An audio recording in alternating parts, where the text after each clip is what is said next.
Only one player, Brazil's Edson Arantes do Nascimento, popularly known as Pelé, holds the distinctive record of winning the FIFA World Cup title on 3 occasions, in 1958, 1962, and 1970.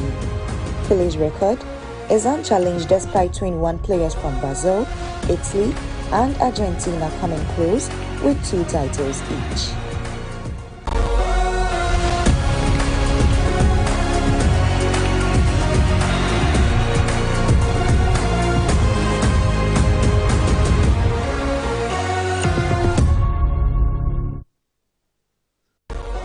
Only one player, Brazil's Edson Arantes do Nascimento, popularly known as Pelé, holds the distinctive record of winning the FIFA World Cup title on 3 occasions, in 1958, 1962, and 1970. Pelé's record is unchallenged despite 21 players from Brazil, Italy, and Argentina coming close with 2 titles each.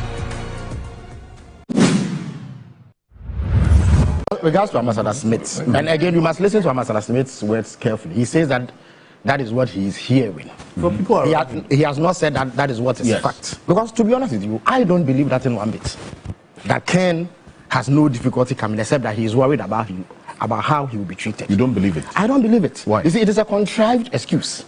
Everything can if you allow me, you don't believe it. So yeah, but I don't believe it. Yeah. Even if Ken himself told me, I won't believe it. Okay. Because I will assess Ken by his conduct, not by his words. Everything he has done here shows that he's been trying to evade justice. That is all. The man has tried to evade justice for a year or so. Yeah. So near say so. by himself or people close to him that he would like to come, but he is afraid of how he will be treated, does not catch eyes with me.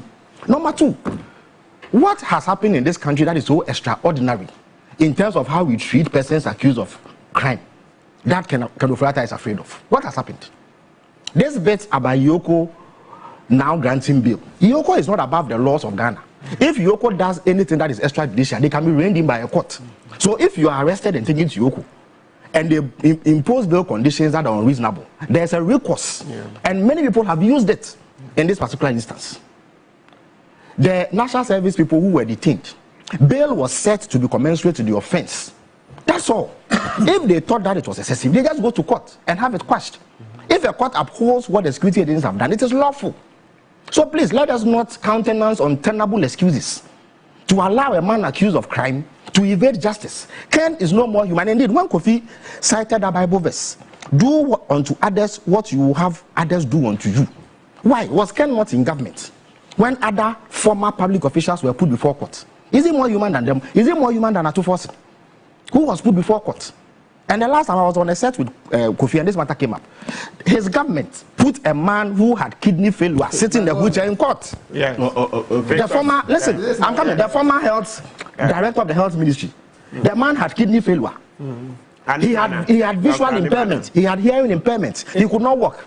In the first place, I'm coming. I'm coming. Number two. No, I'm not. I'm talking about Ken. Not I still stand by it. I'm coming. Wrong to put people. I'm coming. So what they did was wrong. Good, so I'm coming. Okay. No, it is your own verse. Do unto others. So I'm standing by it. If you let me land, please. Do unto others what you have others do unto you. What did Ken do to others? Is he the one who jailed them? No, it was his government. You understand me? No, you Ken. Listen, I don't believe that his mismanagement of the economy is basis to prosecute him unless you establish crime. So for me, that he inflicted hardships on Ghanaians through incompetence and mismanagement is not an issue. Ghanaians have exerted retribution by voting out his government and his cousin. Thank you. You understand? So that I accept. But if he is believed to have committed a crime, there is nothing about Ken that makes him extraordinary.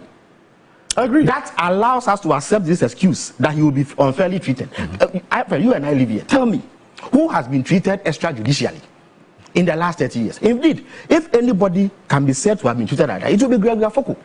Why is that not a court ordered his release? He was held for 10 years by the government that Ken was part of. Why? Gregory Afoko was he not human? So how do you, no, I'm not even saying that it is justification for treating people wrongly, but I'm saying that in Ghana here, we don't have a history of behaving like Russia. So the Navadny excuse is completely far-fetched. Who look, indeed. Again, let me say this. There may be other instances, but why? The only time in the last 30 years that a high-profile person has died in the custody of security services was Alhaji Issa Mobila in 2005, where he was tortured by soldiers and killed. Since that matter, I made the point that I don't think this is what my country is. Exactly. So for me, don't say that it does not even arise. Look, Ken has tried to evade justice. Ghanaian law enforcement officials have the right to hold any and everybody. Look, President Mahama, when he left office, he was subjected to an investigation process. I have said the same thing. No problem. Even President Akufo-Addo, if his 3-year immunity status does not expire, anybody who believes that he's done something can. But President Akufo-Addo is living in this country. Nobody has harassed him. So what is special about Kenofurata that will make anybody harass him? The fact that he may be arrested, read his rights, and kept in police or whatever custody it is, interrogated, taken to court, granted bail, and then the court process begins. How different is that from what even members of his government as well are going through today? Are there not MPP people who want to be and co? And his lawyer is here. The buffer stock man. No, Alfred, the buffer stock man. The same thing. The buffer stock man, is he not standing trial? We're all saying the same thing. What has happened to him that is extraordinary? Again, the last 2 points. Again, the options that Kofi says are available to Kenofurata are actually not available. Indeed, check the sequence of events. Kenofurata's visa was revoked upon the intervention of the Ghanaian government because it was noticed that the extradition process may take a bit of time. I see. However, if the visa is revoked, immediately, even his stay in the United States is made untenable. With regards to Ambassador Smith, and again, you must listen to Ambassador Smith's words carefully. He says that that is what he is hearing. For people he has not said that that is what is fact. Because to be honest with you, I don't believe that in one bit. That Ken has no difficulty coming, except that he is worried about about how he will be treated. You don't believe it? I don't believe it. Why? You see, it is a contrived excuse. Everything can. If you allow me, you don't believe it. So yeah, but I don't believe it. Yeah. Even if Ken himself told me, I won't believe it. Okay. Because I will assess Ken by his conduct, not by his words. Everything he has done here shows that he's been trying to evade justice. That is all. The man has tried to evade justice for a year or so. Yeah. So near say so by himself or people close to him that he would like to come, but he is afraid of how he will be treated, does not catch eyes with me. Number two, what has happened in this country that is so extraordinary in terms of how we treat persons accused of crime that Kenofurata is afraid of? What has happened? This bit about Yoko now granting bail. Yoko is not above the laws of Ghana. If Yoko does anything that is extrajudicial, they can be reined in by a court. So if you are arrested and taken to Yoko, and they impose bail conditions that are unreasonable, there's a recourse. Yeah. And many people have used it in this particular instance. The national service people who were detained, bail was set to be commensurate to the offense. That's all. If they thought that it was excessive, they just go to court and have it quashed, unless he is able to show at this hearing that he has cause to do so. So the fact that they have a citizenship purchase program doesn't mean that if you are accused of crime, you can go and buy it as a way of evading justice. The American system is not a banana republic. Excellent. They have straight, forget about what you may think about Trump, but their system is solid. They believe in the rule of law and they practice it. Even President Trump will be held to account if they believe he is done wrong. Yeah. So the fact that he is selling citizenship, that program is open to persons who are eligible. They will screen you. Yeah. You think that they will sell citizenship to somebody who they suspect to be a terrorist? They won't. Or a drug dealer. They won't. Number two. No. Kofi, I'm saying, are you saying that the American authorities? Now it's too late. No. Even if listen, he could have said. I'll land shortly. Kofi, you believe that President Trump or the American system will grant or sell citizenship to a drug dealer or a terrorist simply because that is available, or somebody who has criminal charge of crime? They won't. Number two, self-deportation. They will not hand $3,000 over to Kenofurata to self-deport, knowing what they know. When they themselves have taken the step to revoke his stay in the United States because of the offenses that he is accused of. So the argument that Kofi has advanced, unfortunately, are not tenable. Number one, Ken doesn't have any excuse not to be here. Nobody will kill him. Nobody will mistreat him. There is so much recourse that he can resort to if he feels unfairly treated. The same treated meted out to everybody. Why? He had this chairman of He was arrested and put before court for attending a meeting. Meanwhile, those who actually had killed people, over which he was convening the meeting, walked free. It happened in this country. Yeah. There are people who shot people dead, who are walking free in this country. Gregory Afoko, a court ordered his release. He was kept for 10 years, a decade. Yeah. It was under Kenofurata's government when that happened. So please, has never got in a government. What I mean is the government that he was part of. It is because of the premise that Kofi laid. Do unto others what you want others to do unto. So what did Kenofurata's government, his cousin, the president, do to others? His brother, they are brothers. You understand me? So please, everybody, and indeed, the reason why Kenofurata's case is even essential is that he was in Occupy Ghana with Kofi. Why? He is on record to have actually penned an article in 2015 calling on people to hold government to account. Indeed, he even attacked civil society and the media for being complicit in what he believed to be poor governance and calling for accountability. He went on Occupy Ghana demonstrations ostensibly to demand accountability, which was his right. Why therefore is he running away from accountability? When the same rod is used to measure him, he says he is afraid. Suddenly, Ghana has become a backwater republic, a banana republic. That the moment he comes to Ghana, he will be bundled up, taken to his home, tortured and murdered. So he is afraid. He can't come to Ghana. He is better than Gift Awari and Abdul Hanan and Wuntumi and all the others. He is better than Opuni, Agongo, Atufosin, Ofoswan Popo. He is better than Sedina. Who stands convicted as we speak. These are your words. Yes. So that is why I'm saying that I disagree virulently with Kofi's take on this matter. He may be your friend, but let us be fair. Me, if I'm accused of wrongdoing, I must go through the same process, irrespective of my position in society. If Honorable Apia Kubi is accused, the same process. If President Mama is accused, the same process. So that is how. Last week when I was here, I told Ghanaians that I was also invited. Absolutely. Yes. And indeed, in your case, look, you had course to engage the security agencies over what you perceive to be mistreatment of your client. You took the steps to ensure that his rights were vindicated and respected. Not so. So as we speak, the matter is in court. He goes to court, he goes home. Yes, it may impose financial burden, it may impose stress on you. I told Ghanaians about myself. Absolutely. You subjected yourself. Yes, I look, me, the last time we were in government, the man came I woke up one day and former President Rawlings had said that I had gone to buy 2 houses. Okay, gentlemen. Look, let me tell you something. He said that I had gone to buy 2 houses. They were completely false allegations. The OSP put it on his cards and sought to investigate it, except that he found out it was false, so he discontinued it. You understand me? If indeed he had ever called me in respect of those false, bogus allegations, I would have had to respond. The former president of this country, over bogus Airbus allegations, was interviewed by the OSP. The current president. Yes, the current president. Yes. So if even the president subjects himself to due process, why would a former finance minister suddenly express fear which doesn't exist? These are non-existent fears. That is and for me, it is only a ruse to evade justice. He is going to extraordinary lengths to do so. Nonetheless, I speak for government and I can assure you that there is no effort to mistreat him, embarrass him, or harass him. In any event, it's not even government that is looking into his activities properly, so-called. It is the OSP, an independent arm, except that the OSP has only enlisted government's help to use formal processes to get him here for prosecution. That is what has happened. And so we must be fair. You see, we must show respect to the people of Ghana. You cannot come and take public office, enjoy the trappings, hold yourself out as a prominent figure. And then when it is time for accountability, you try to dictate to the people what treatment should be meted out to you, which is different from how all others have been treated. So I, quite frankly, do not accept this excuse about he is afraid to come. He simply does not want to come. End of story for me. Unless he is able to show at this hearing that he has cause to do so. So the fact that they have a citizenship purchase program doesn't mean that if you are accused of crime, you can go and buy it as a way of evading justice. The American system is not a banana republic. Excellent. They have straight, forget about what you may think about Trump. But their system is solid. They believe in the rule of law and they practice it. Even President Trump will be held to account if they believe he is done wrong. So the fact that he is selling citizenship, that program is open to persons who are eligible. They will screen you. You think that they will sell citizenship to somebody who they suspect to be a terrorist? They won't. Or a drug dealer. They won't. Number 2. No.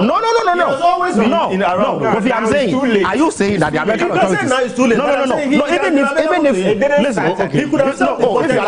I'll land shortly. Kofi, you believe that President Trump or the American system will grant or sell citizenship to a drug dealer or a terrorist simply because that is available, or somebody who has criminal charge of crime? They won't. Number 2, self-deportation.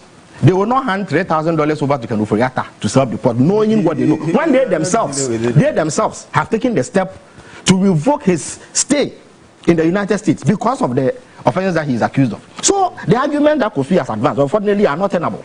Number 1, Ken doesn't have any excuse not to be here. Nobody will kill him. Nobody will mistreat him. There is so much recourse that he can resort to if he feels unfairly treated. The same treated meted out to everybody. Why? We had this chairman of Uswampofu. He was arrested and put before court for attending a meeting. Meanwhile, those who actually had killed people, over which he was convening the meeting, walked free. It happened in this country. There are people who shot people dead, who are walking free in this country. Gregory Afoko, a court ordered his release. He was kept for 10 years, a decade. It was under Kenuforiata's government when that happened. So please, has never got in a government. What that means, the government that he was part of. It is because of the premise that Kofi laid. Do unto others what you want others to do unto. So what did Kenuforiata's government, his cousin, the president, do to others? His brother, they are brothers. You understand me? So please, everybody, and indeed, the reason why Kenuforiata's case is even essential is that he was in Occupy Ghana with Bent Kofi. Why? He is on record to have actually penned an article in 2015 calling on people to hold government to account. Indeed, he even attacked civil society and the media for being complicit in what he believed to be poor governance and calling for accountability. He went on Occupy Ghana demonstrations ostensibly to demand accountability, which was his right. Why therefore is he running away from accountability? When the same rod is used to measure him, he says he is afraid.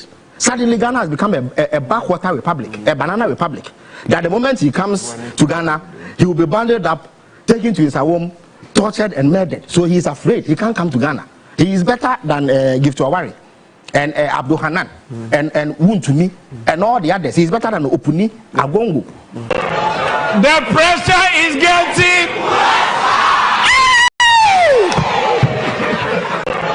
The pressure is getting. The pressure is getting. It's getting tensions now. It's getting tensions now. It's getting very tensions. It's getting tensions now. It's getting tensions now. It's getting very tensions. It's getting tensions now. It's getting tensions now. It's getting very tensions. It's Government is broke. Government is broke. The people are spending billions to go inside the government that is broke. Have you ever seen a minister who resigned because government is broke before? Government has no money. Have you ever seen a governor who said, ladies and gentlemen, when I was elected, I thought the government had money. Now I discover government has no money, I resign. Have you ever seen it? Government has no money, but they are bringing money out at election time. Where is that money coming from? So they are lying. What is happening is that there are two types of wicked people in government. Type 1, they eat current money. Any money they find in government, they will eat it. They are wicked about that one. There is type 2. Type 2, they eat current money and future money. They will say, my term will end next year. When I leave, how will I eat money? Let me borrow money now and borrow money of the future and eat it now.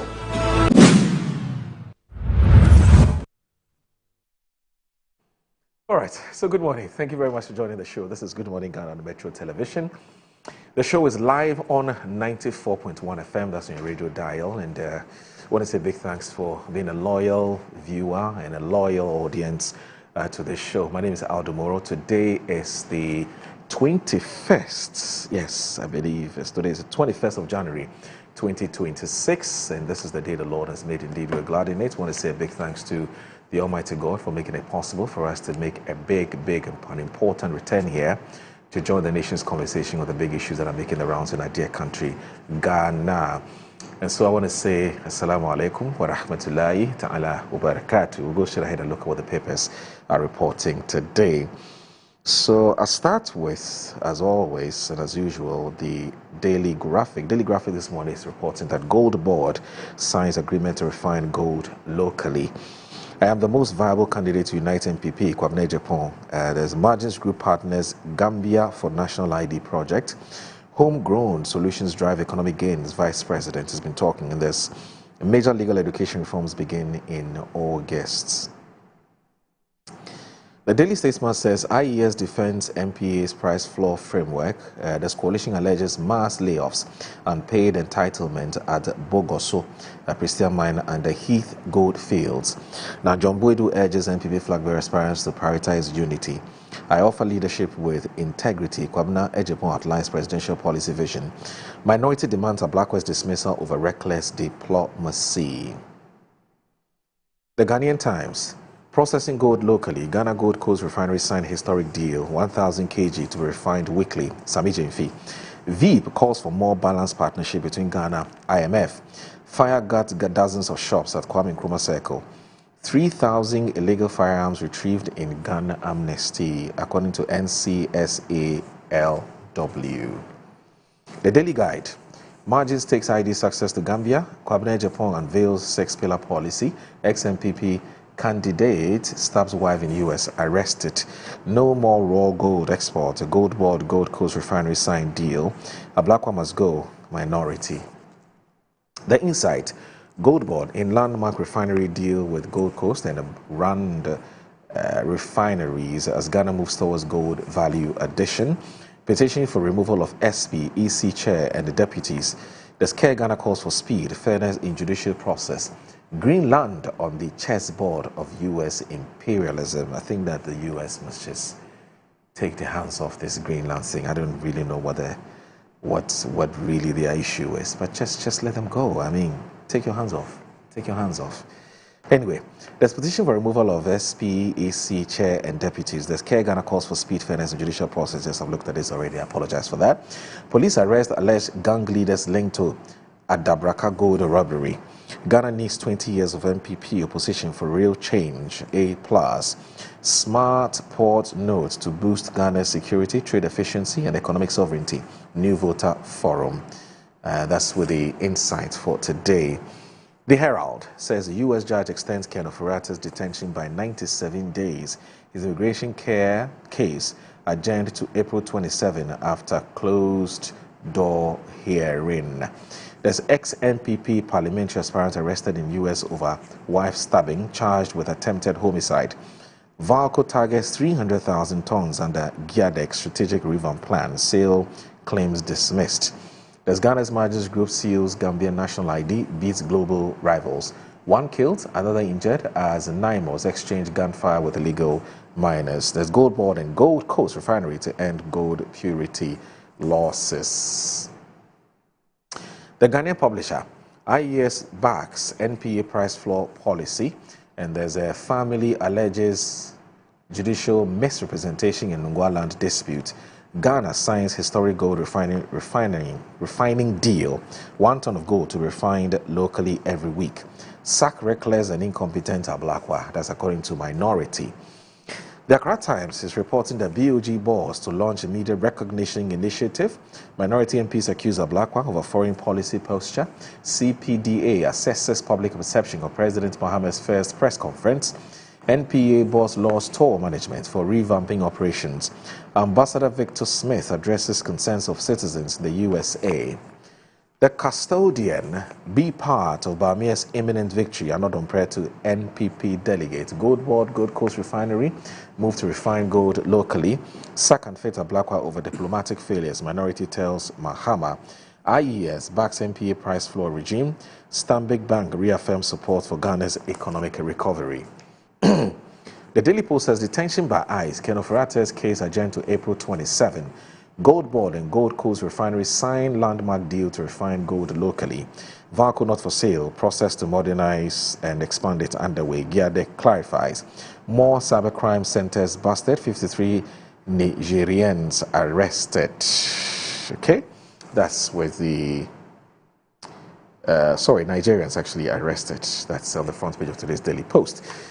The Business and Financial Times, 186 million cedis in legal tender at risk of de facto partial demonetization as traders' customers shun smaller coins. Landmark agreement to position nation as Africa's gold processing hub signed. Cashew sector sits on $660 million revenue potential. Skills gap threatens tourism sector growth. Coconut Grove Chief Executive Officer or CEO.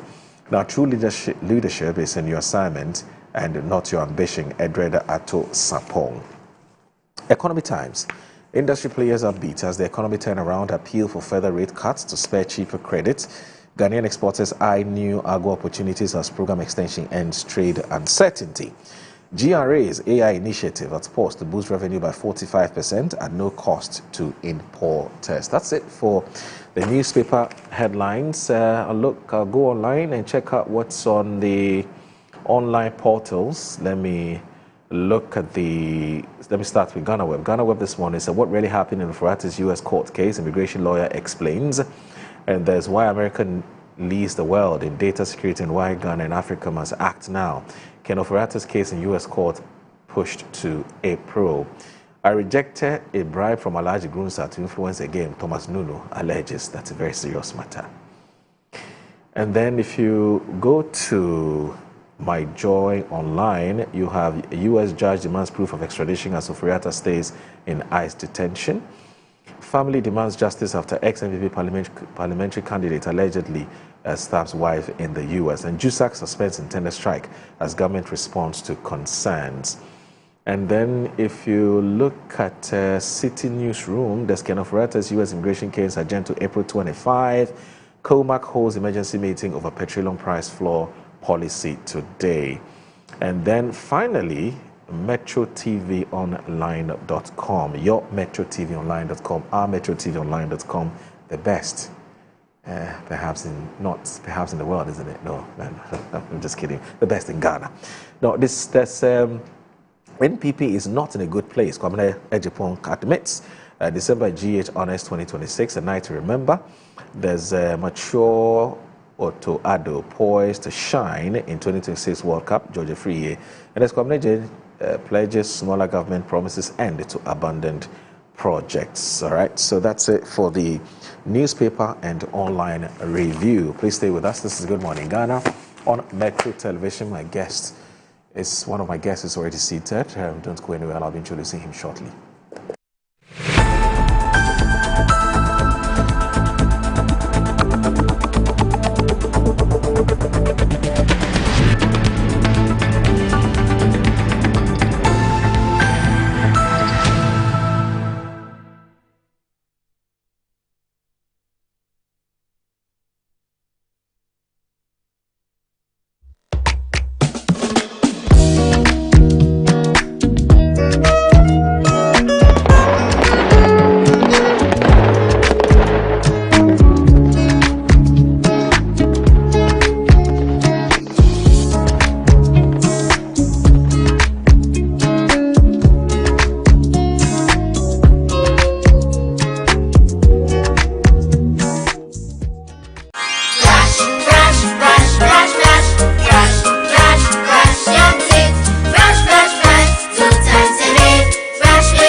Hello, my friends. My name is caucus toothpaste. Wow. I was made to be gentle on your gum, but protected.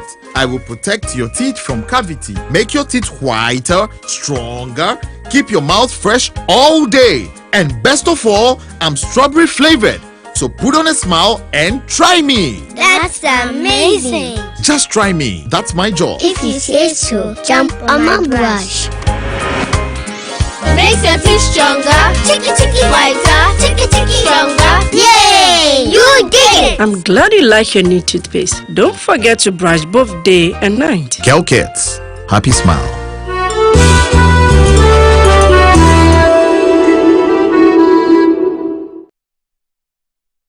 Yes, next. Hey, Nadia Benson, Asamo. Me didn't tum. Mr. Friendly Calico, just call me cockroach. Now, Mr. Friendly once now. Hey, that's you. Improve car. Yeah. Captain was key to double the action.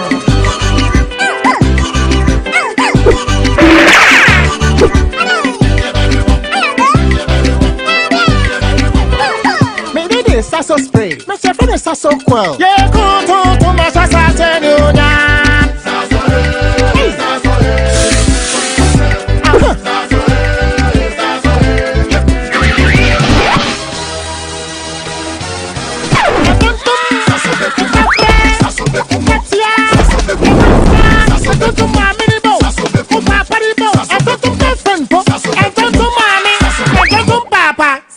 Come on, Tom Preco.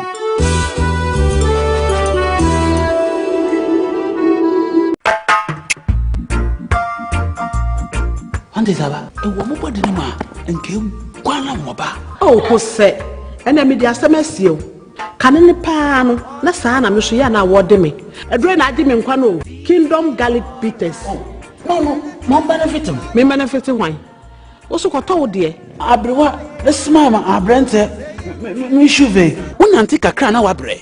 Nom Kingdom garlic bitters ene ne capsules. Nenya hoden abre bia. Kingdom garlic bitters ene ne capsules. Asembia nye ho. Edeben we hu ama wani agise. Senior na me wife company one personal. Kingdom ginseng power capsules nti. Se sia mpaso aye de. Kingdom ginseng power capsules. Emani tie ni asumdie befi abre bia. Oba bia o de pu ahaw no. Edro ba kupa wo hia ne tremendous capsules. Tremendous capsules, esiesie wo ma wo ye obesima. Enro yi wo benya bi wo ba bia ye ton nro bia. Kingdom Herbal, no challenger. I'm a branch manager. Of course, I accept only quality and affordable printed souvenirs for my promotional campaigns. I'm the head of academic affairs of a very important institution in Ghana.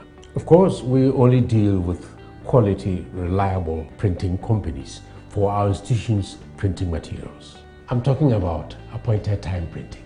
Appointed Time Printings. We take pride in our extensive print scope that transform your ideas into captivating visual masterpieces. We delve into the core objectives and vision of each print project. Precision printing is at the heart of our printing process as we meet your tight deadlines. Our rigorous inspections, color verification, and overall printing excellence are assured. 20 years of printing excellence. It's always a pleasure working with you to create a vibrant, dazzling printing experience that gives you a masterpiece. Appointed Time Printing, your world of quality and affordable printing.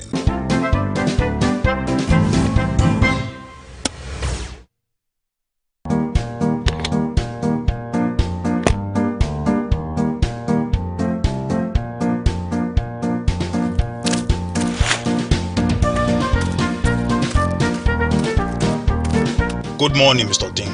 Good morning, Ejako. And why do you keep staring at my rubbish container? I'm surprised you're still using a bin without a cover.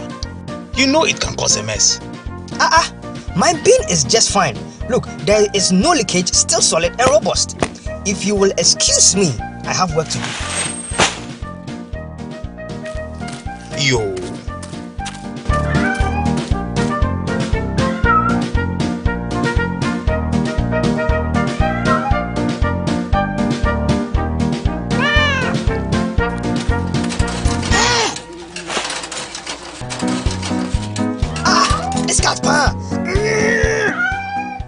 Dustbins are a great way of keeping trash off the streets and homes. However, the use of bins without fitting covers poses a challenge with stench from rotten items, flies, and scavengers. Keep the environment clean and healthy. Get dustbins with fitting covers.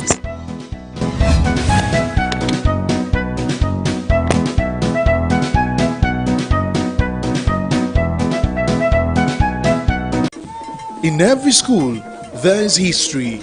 In every homecoming, there is pride. But in 2025, pride became competition. From convoys that shook the streets to colors worn with honor, from powerful reunions to legacy projects that will stand forever.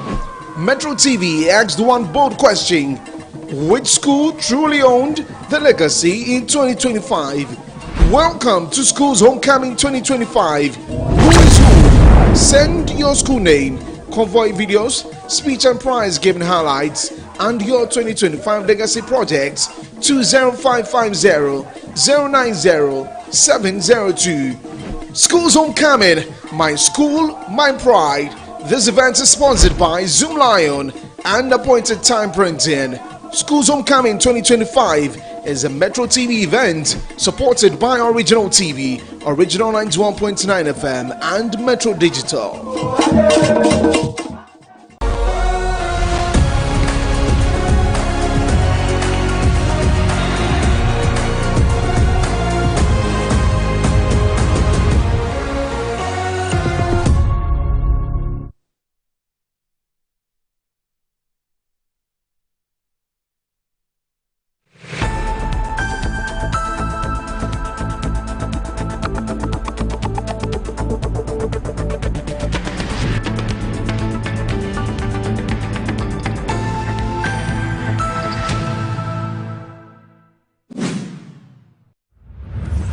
I'm not surprised because, from the way Oforiatta has been trying to run away from accountability, this strategy to not have the public hear what's going on falls in line.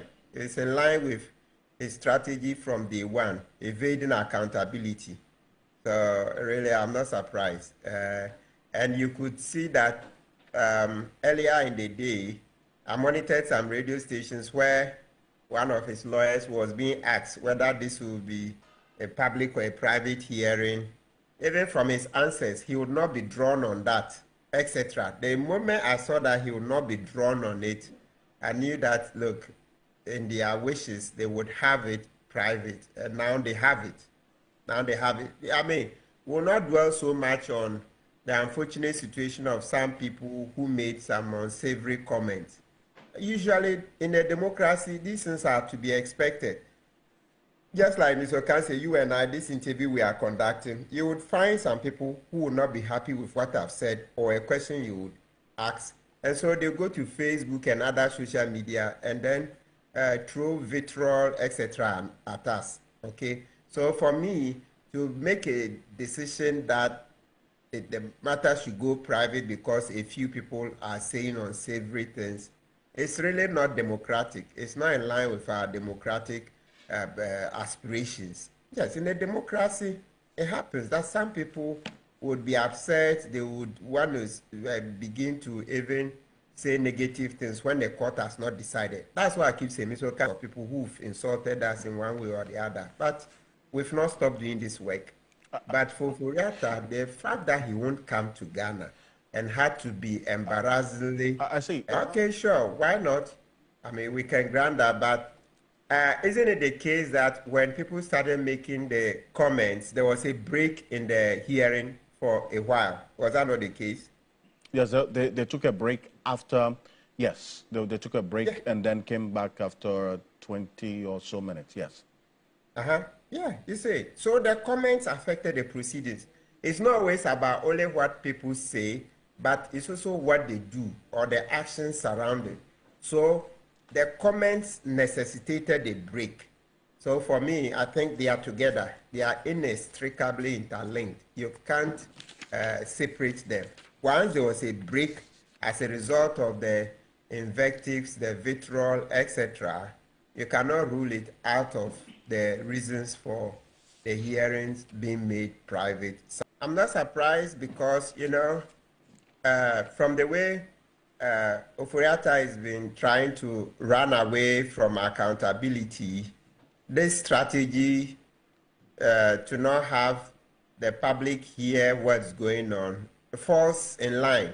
It's in line with his strategy from day one, evading accountability. So really, I'm not surprised.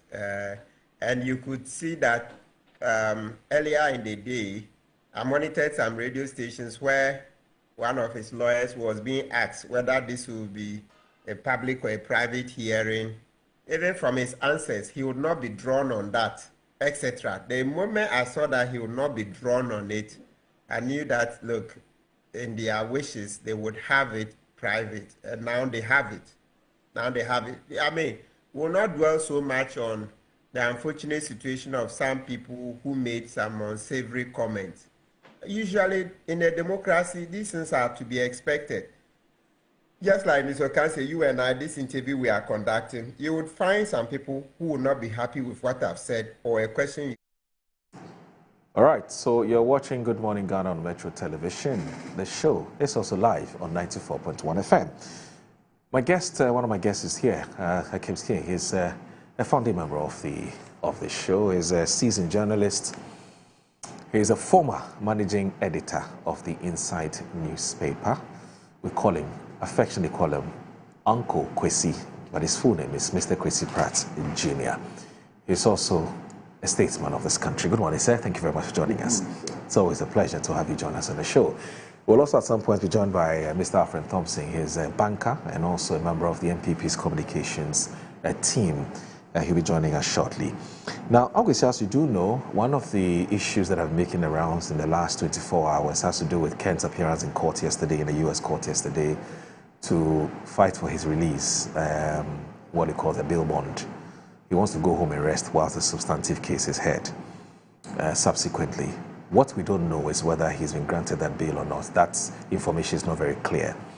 We've been trying to work the lines to get through to Mr. Frank Davis, who's one of his attorneys, to give us that clarity. Once we get through to him, we'll speak to him to let us know. And also, secondly, we want to understand why Ken Oforiatta requested for, or his lawyers requested for, an in-camera meeting.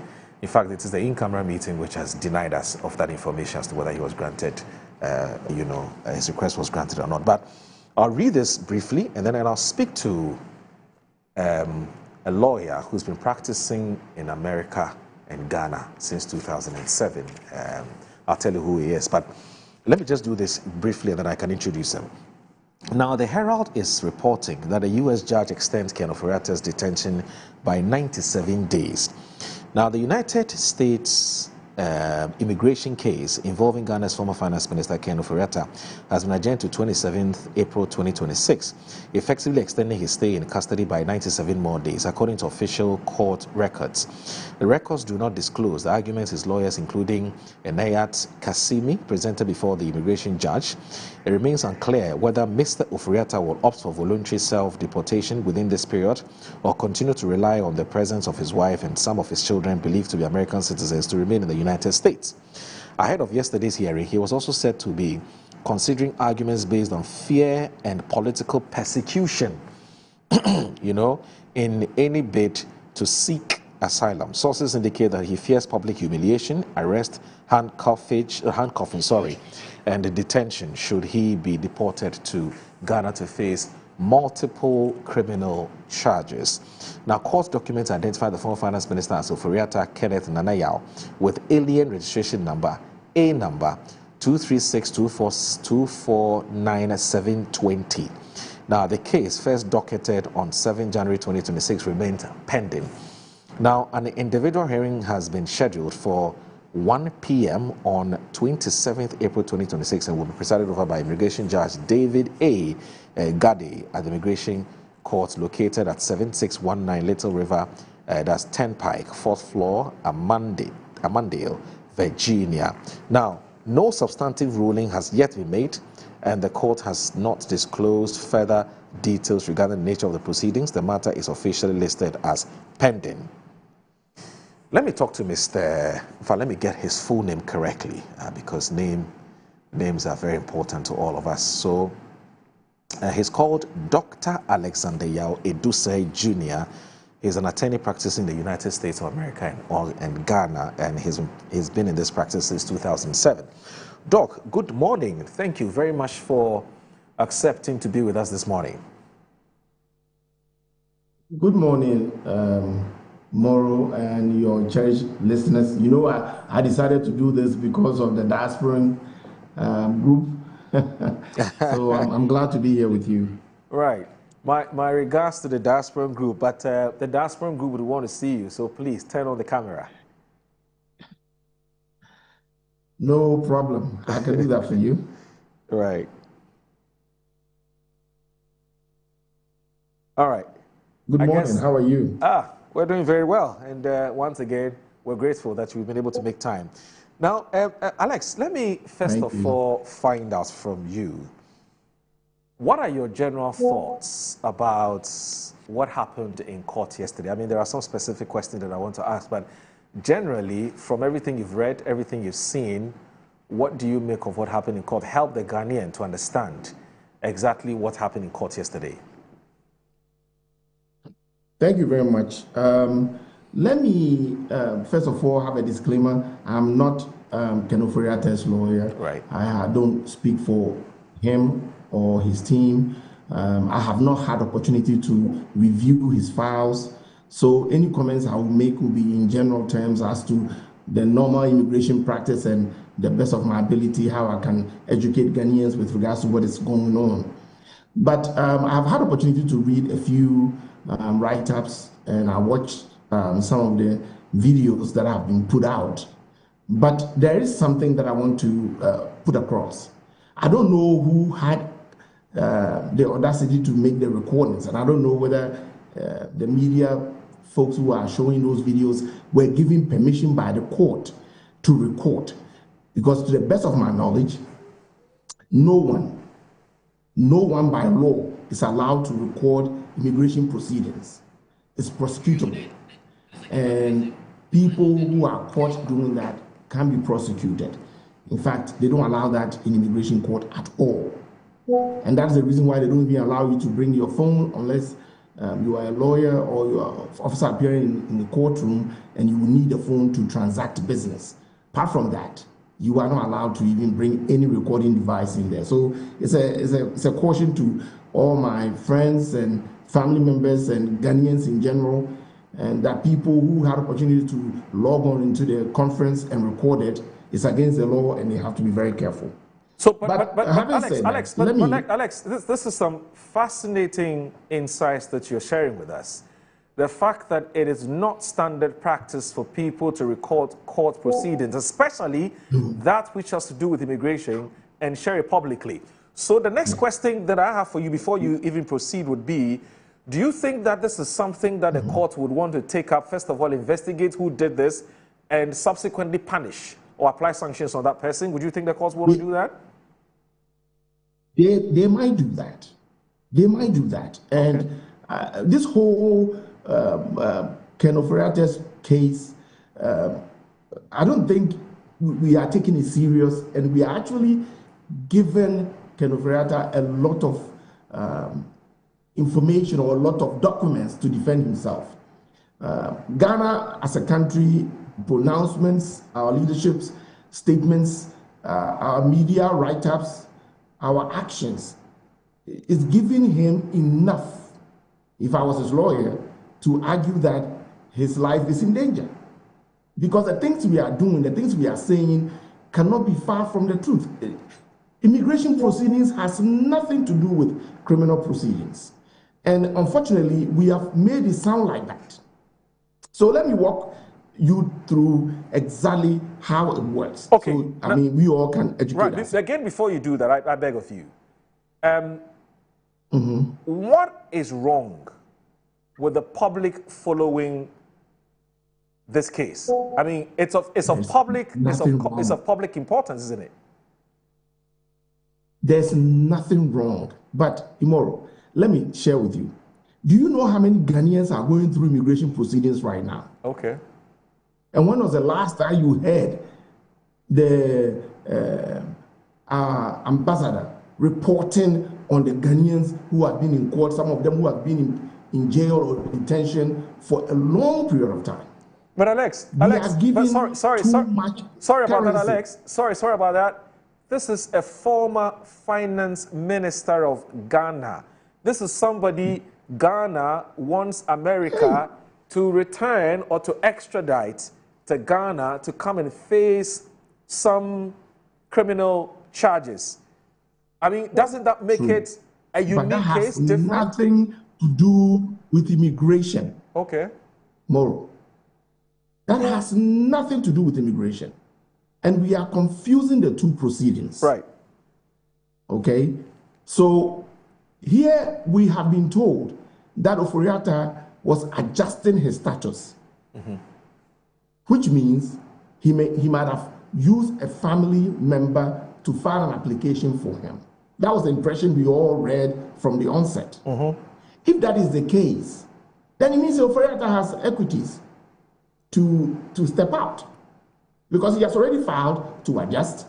Yes, his visa might have expired, but by law, the mere fact that he had filed to adjust does not invalidate the fact that he has applied to adjust.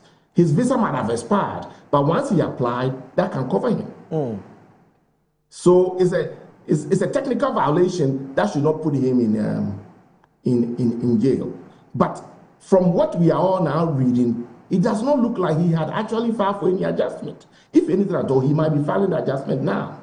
So all this time that we were saying he had filed adjustments and he was trying to stay in America, where was that information coming from? Okay. That is where my concerns are. All right. So we are actually building a case solid enough for him to use to establish that we are making things up that did not even exist in the first place. And I'm saying this based on what we are discussing now and the information you've given me.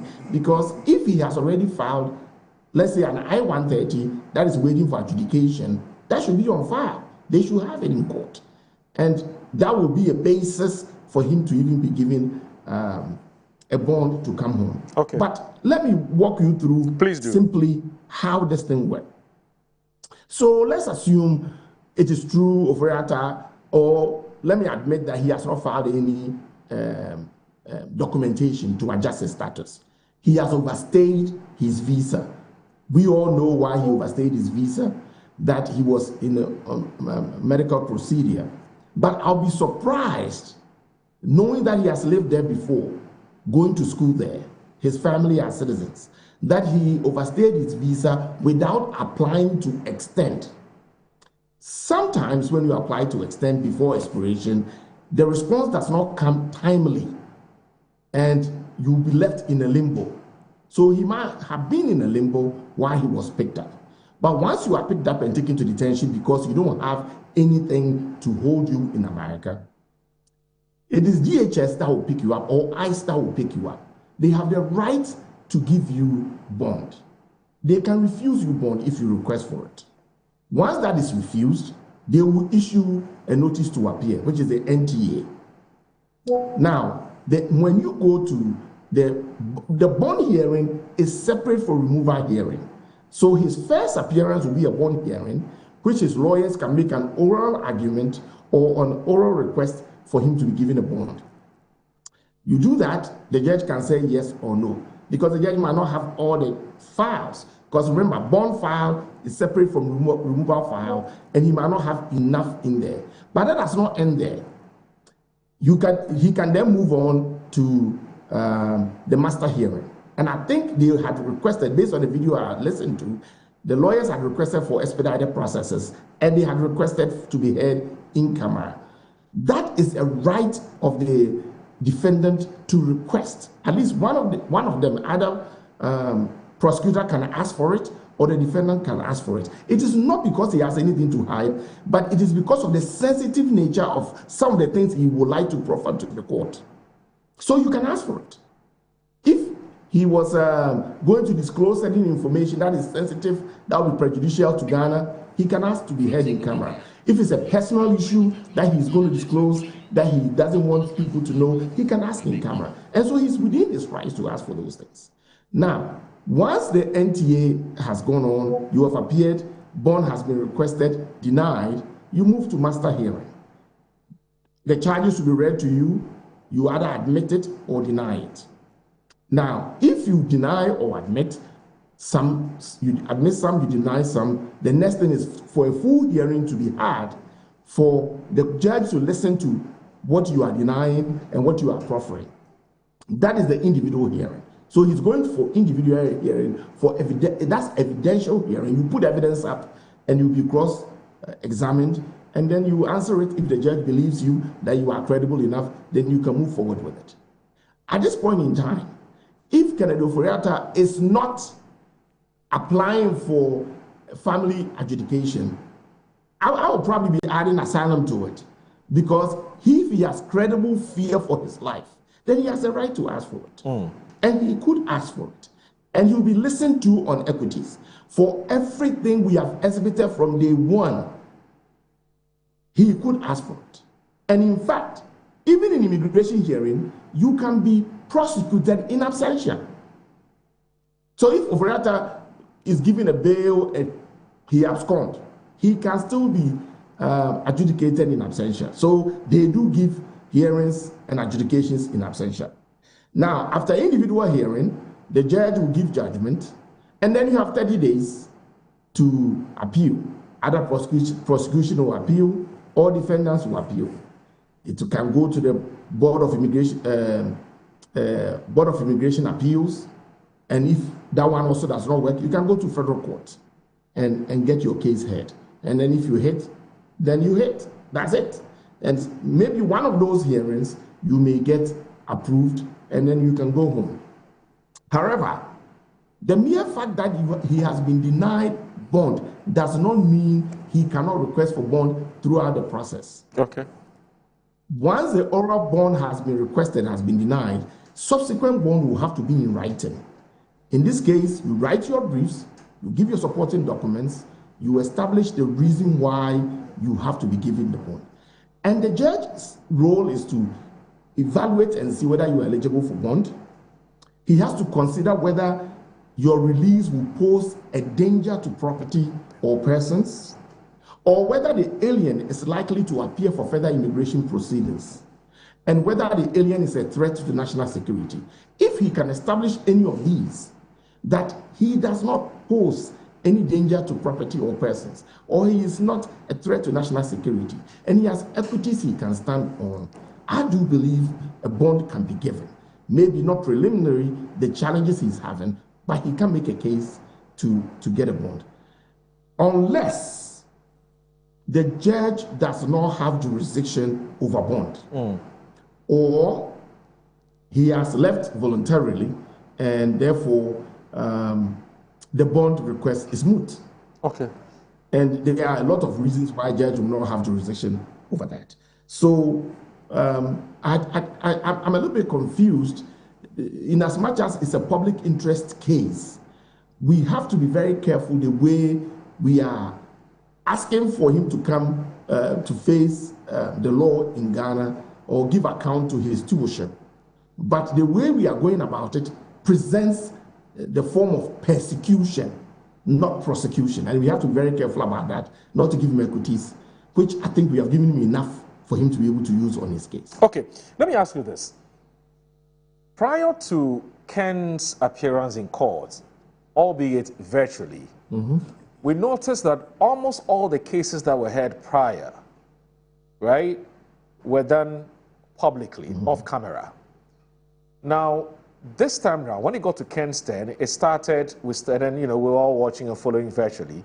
And then after a few minutes, we're told that he's requested for an in-camera or private hearing. You have been practicing the states for many years. I'm sure you've defended people who have committed all kinds of immigration, violated all kinds of immigration laws and so on. Under what circumstance would the court grant this request for an in-camera hearing or a private hearing? There are a lot of reasons a court will consider to do that. Okay. And as I shared with you, one of the major things they look for is sensitive information. Okay. Sensitive information. I've had opportunity to defend juveniles where, because of the testimony they were going to give, the kind of trauma they went through, they would not be allowed to put it in public domain because there might be other or subsequent investigations that might have to go forward that they do not want to tell to their hand for the public to know about it. So if you listen to the judge carefully, he said the prosecution and the defendant have the right to request for in-camera hearing, and he has to give it because that's their right. However, if they go into camera and whatever he needs to discuss is not sensitive enough, the judges will not accept it unless they will hear a few things that you want to discuss to make determination that, oh, this might be a sensitive subject and I don't have to put it in public domain. It is not a matter of him trying to hide his proceedings. I don't think that is the case at all. But it depends on what he's about to proffer to the court. That might be a sensitive subject matter, whether because of his position as the Minister for Finance for Ghana or because of something else personally that he doesn't want to be public. And he has the right to do that. Now, and I don't think we should read too much into it. Okay. Now, the first bail bond application, as you rightly pointed out, was made orally. Now, he is doing it officially, so in writing. Now, does the fact that when he requested it earlier, that he should be allowed to go home, that's what this whole bail bond thing is about. He should be allowed to go home whilst the case is heard, subsequently.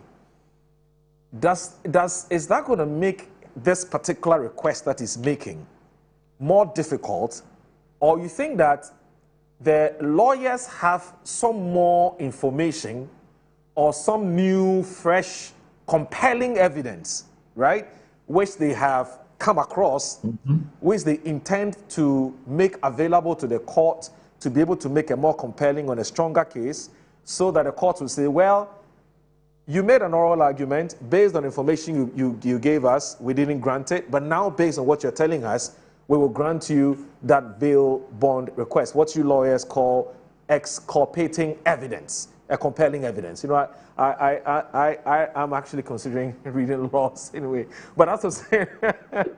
You know, it is possible. Yes, it is possible. Are we to assume you may be on it? Yes. Are we free to make that assumption? Yeah, it is possible. Okay. Yes, we are free to make that conjecture. I mean, it is possible. Okay. But you have to understand something. As I explained to you, the first oral request is when you are arrested and you are taken to DHS.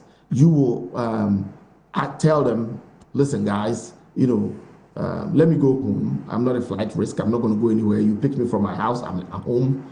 I don't have any criminal record. I'm not harmed to anybody. Maybe I'm sick. I'm taking medication. Okay. And they will then look at their files and make a determination whether they will put maybe own recognizance, $1,500, $1,000, $5,000, maximum $10,000. If you have killed somebody, criminal, that somebody's chasing you for maybe $20,000, $25,000. They do sometimes do that. But if DHS says no, then they have to issue an NTA and take you to court. That is when you make your first request orally. The judge might not have all your files, he might not even have your master file, and he may not have heard a lot about your case, and you may say no for now.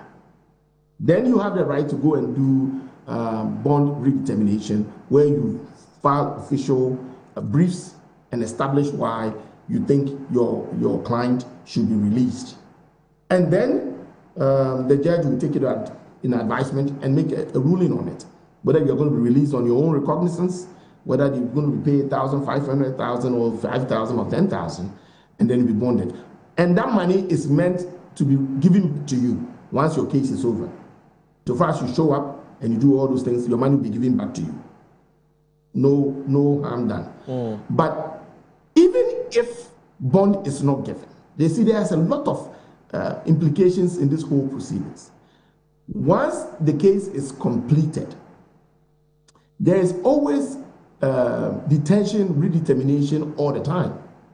Even those who have been adjudicated to be deported, who have not been deported yet, are allowed to go home because the place might be choked, right? And they have to release people. And they normally look at those who are not flight risk, who are not national security risk, who do not have any threats, are not going to threaten the community or the persons or property that they live in. So even in detention, he can be released based on assessment by the detention center so that he can come home. So the bond request is not over. And throughout his whole hearing process, he can request for bond over and over again if circumstances change. And then he can come home. But I think based on, I haven't read anything yet, but based on what I've read on media and listened to, I think his lawyers will do a good brief for the court to consider to grant him a bail very soon. Is he entitled, right? Is it entitled to opt for self-deportation with this period and say, if you don't grant me the bond, I want to go home. Deport me. Oh, anytime. He can do that if he wants to. He cannot request for step. He can sign for step and then they will let him go. He will stipulate to the fact that he wants to waive all his rights and he wants to return back to his country. And the court will ask him, how soon can you leave? He normally is between 30 days to 90 days. In fact, I've seen 120 days before. He can say 30 days, 120 days. In between there, the court will grant it. He will buy his ticket, go and show it to the DHS. They will give him his passport, or sometimes they will take the ticket and add it to his passport. They will release him for him to go home. And then when he's ready to go, they will meet him at the airport and give him his passport and ticket, and he leaves. So then, it's not science about it. That's fine, but Alex, what then happens to the substantive case? Quite clearly he's breached immigration laws. The laws of America wants to deal with him. If he says he wants to go back home, what then happens to the real case? Does that mean that Americans are saying, well, even though you've committed a crime, go and sin no more? Is that what it is? The crime for the claimed violation of his visa is removal. Okay. That's it. So immigration, you are not being put in prison. You are kept in prison or you are kept in detention for the hearing if you don't have equities to go. I do not think Kenneth Oforiatta does not have equities to go home while his case is pending. But the worst that will happen is for him to be removed and he will come home. Now, it's not like you have violated our immigration laws and therefore we are putting you in prison. No, that's not how it works. There's the Trump gold card, right? Which everybody is entitled to take advantage of.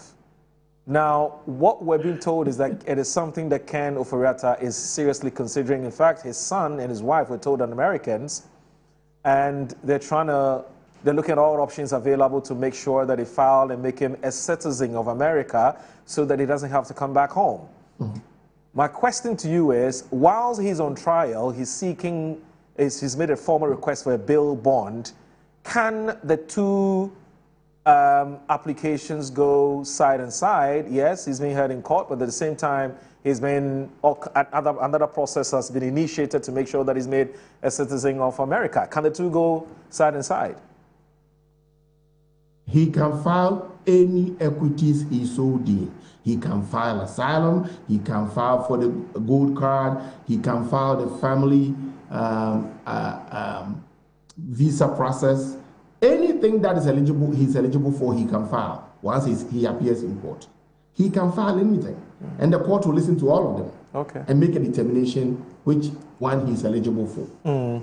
So he is entitled to those things, unless he chooses not to pursue it and he wants to pick up and go. He's entitled to all those things like anybody else. Right. I mean, whilst watching the proceedings, albeit very briefly last night, I made some observations, and I want to just run by them. It really doesn't bother the substantive case, but I looked at his dressing, for instance. I mean, you know, is that a dressing? Is that an attire for a detainee, a prisoner, or is that his own personal attire?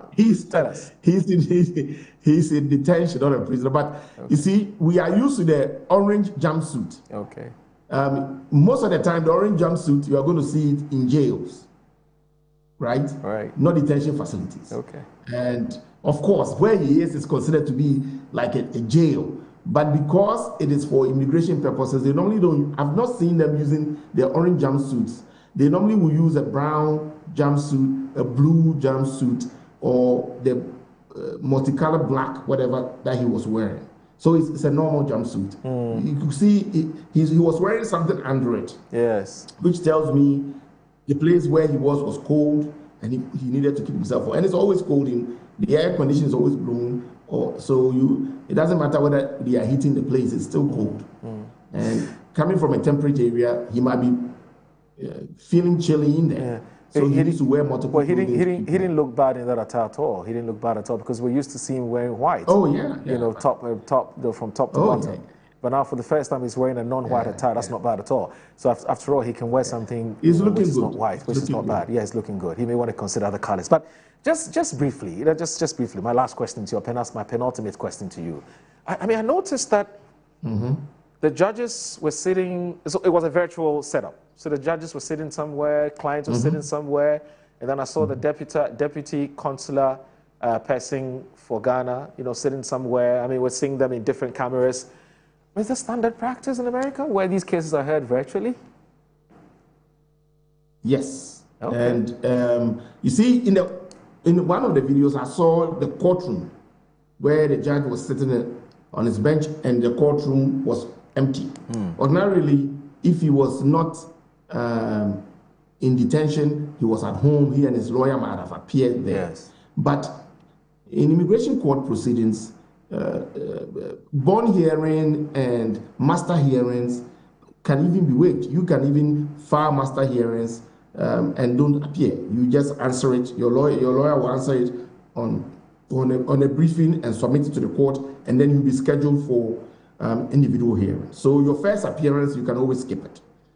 In this particular sense, because he is in detention and they have video facilities in there, the court normally will take people to the such facilities, and he might not be the only person there for immigration hearing.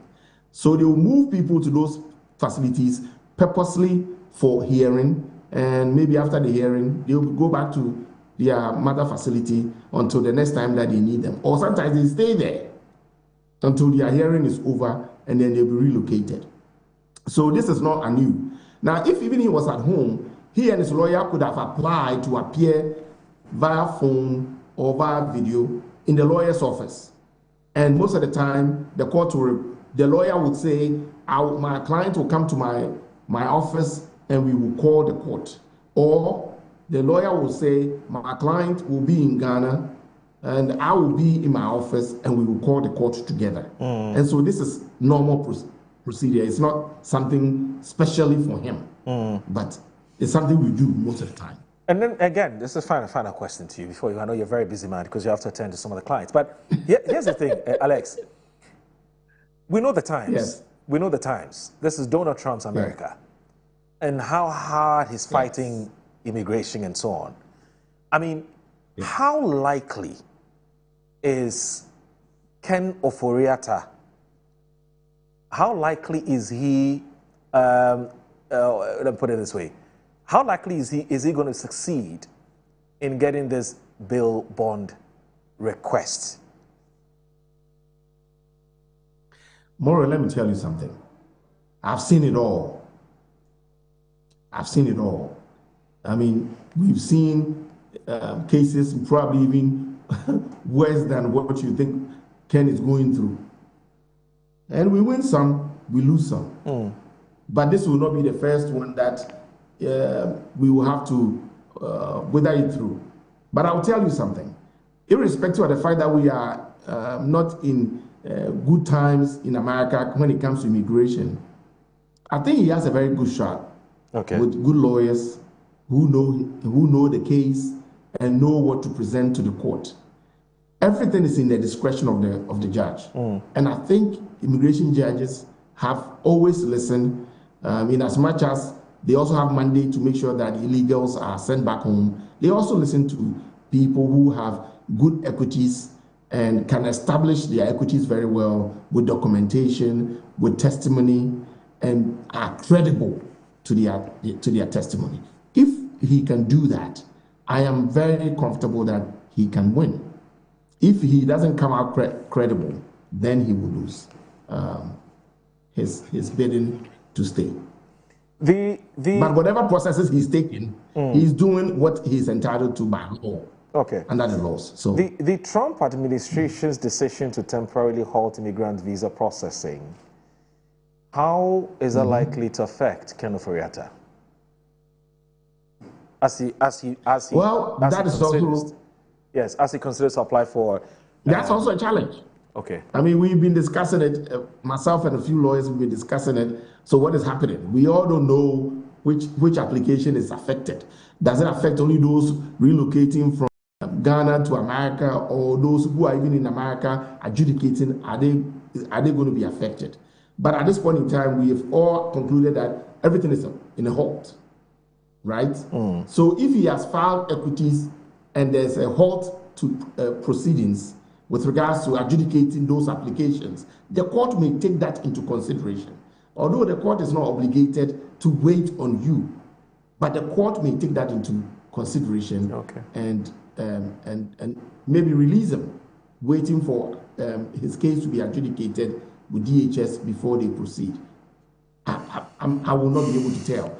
But you are right. We are not in good times when it comes to immigration in America. But you may never know. You may never know which judge you are going to get. You may never know which courtroom you're going to walk through. You may never know the equities the lawyers will be putting forward to ensure that he gets a fair shake when the law comes to adjudicate. All right. So thank you very much, Doc, for your time. I know that you're a very busy man, and thank you very much for your time, and thank you for having me. Yes, definitely. Thank you. And my regards to the diasporan group. We're grateful. Definitely. Right. Definitely. I will let Mr. Nkrumah and his team know. And his team know. Thank you. Thank you very much. We did justice. All right. So Dr. Alexander Yawaduseh Jr. is an attorney who's been practicing in the United States of America and Ghana for many years. In fact, since 2007. So my production team did a very good job. They just dug out some information concerning the recording that was done in the courts, which Dr. Alexander Yawaduseh tells us is actually an egregious offense to commit. And so my production team has done a good job there. So they just shared this information with me that it's a direct prohibition under 8 CFR 1003.28 and Immigration Court Practice Manual, Chapter 4.12, which govern courtroom decorum and disciplinary actions under 8 CFRS 1003.102, Unauthorized recording or dissemination of court proceedings, whether in person or online, constitutes an egregious abuse of access and can trigger criminal, civil, or administrative penalty. All right, so that's it. All right, let me just bring in, or should we take a break? Because usually at 8:15 we'll take a break. All right, so we'll take a break. When I come back, Mr. Kwesi Pratt Jr. is here, and he'll be weighing on the subject matter.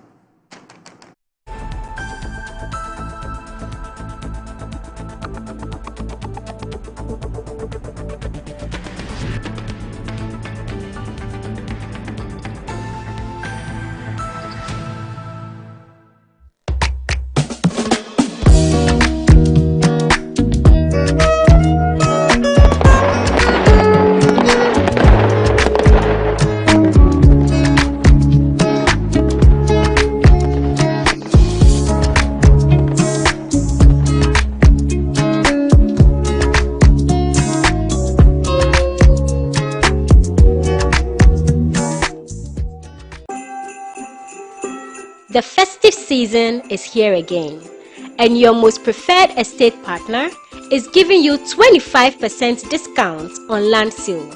Yes, for our Bronya Asase promo, Estate Masters is offering this massive discount for outright purchases. This includes free indenture, free site plan, and a free site visit. So what are you waiting for? Rush now and secure a plot of land while it is still hot. Reach out to us using the numbers below or visit our website at www.estatemastersgh.com. Estate Masters, your most preferred estate partner.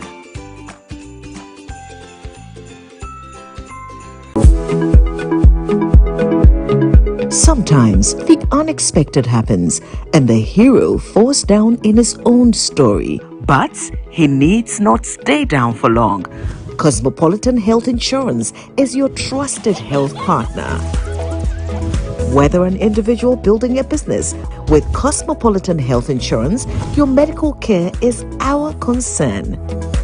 For the best health insurance solutions for corporate institutions, groups and associations, families and individuals, choose Cosmopolitan Health Insurance from our over 700 accredited health service providers nationwide. Call us on 0302 540 668 or 0501 678 547 for all your health insurance solutions. Cosmopolitan Health Insurance, your medical care is our concern. We cannot continue to do the same things and expect different results. We need a pair of clean hands, a clear mind, a compassionate heart to lead our nation and our party. I, Kwabena Ajayi Japan, stand ready to work with you, ready to unite our ranks, ready to rebuild, ready to restore hope for our party and every Ghanaian.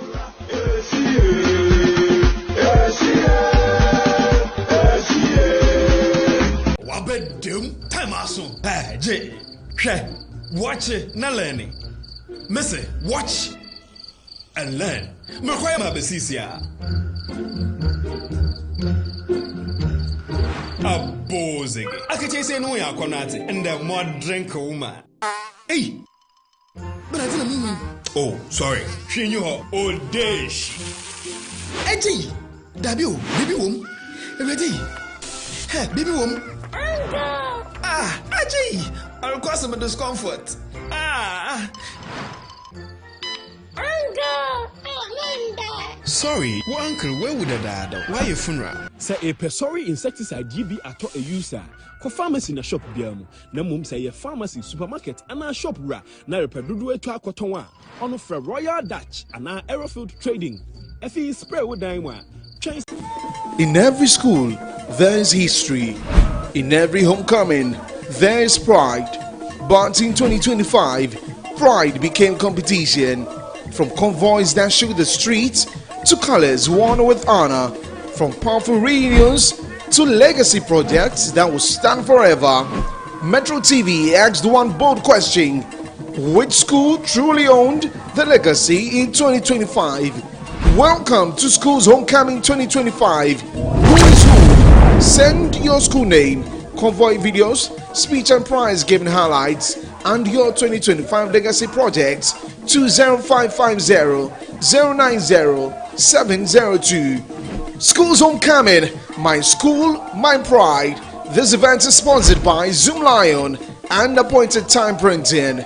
School's Homecoming 2025 is a Metro TV event supported by Original TV, Original 91.9 FM, and Metro Digital.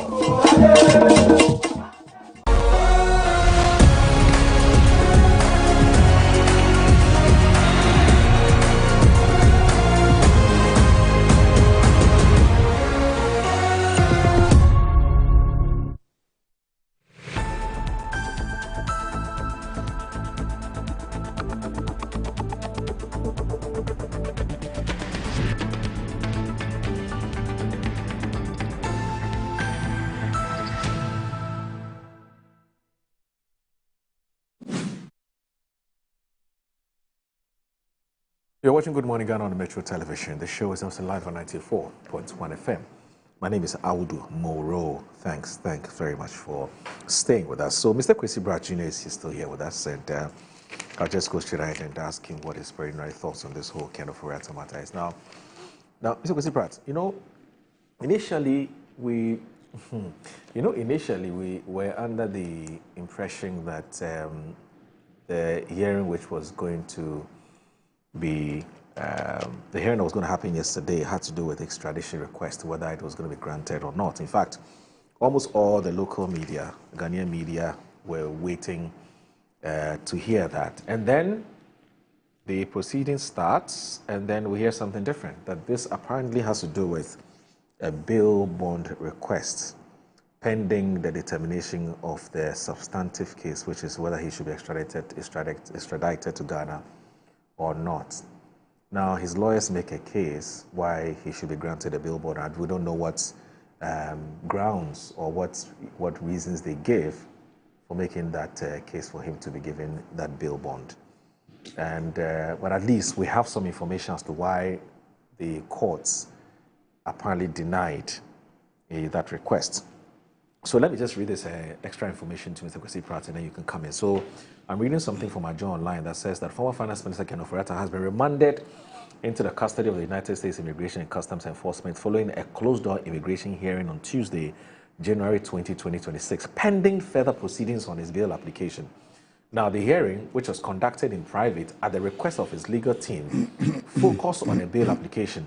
However, the state attorneys opposed the request, arguing that Mr. Ofori-Atta should not be granted bail because Ghana has submitted an extradition request for him.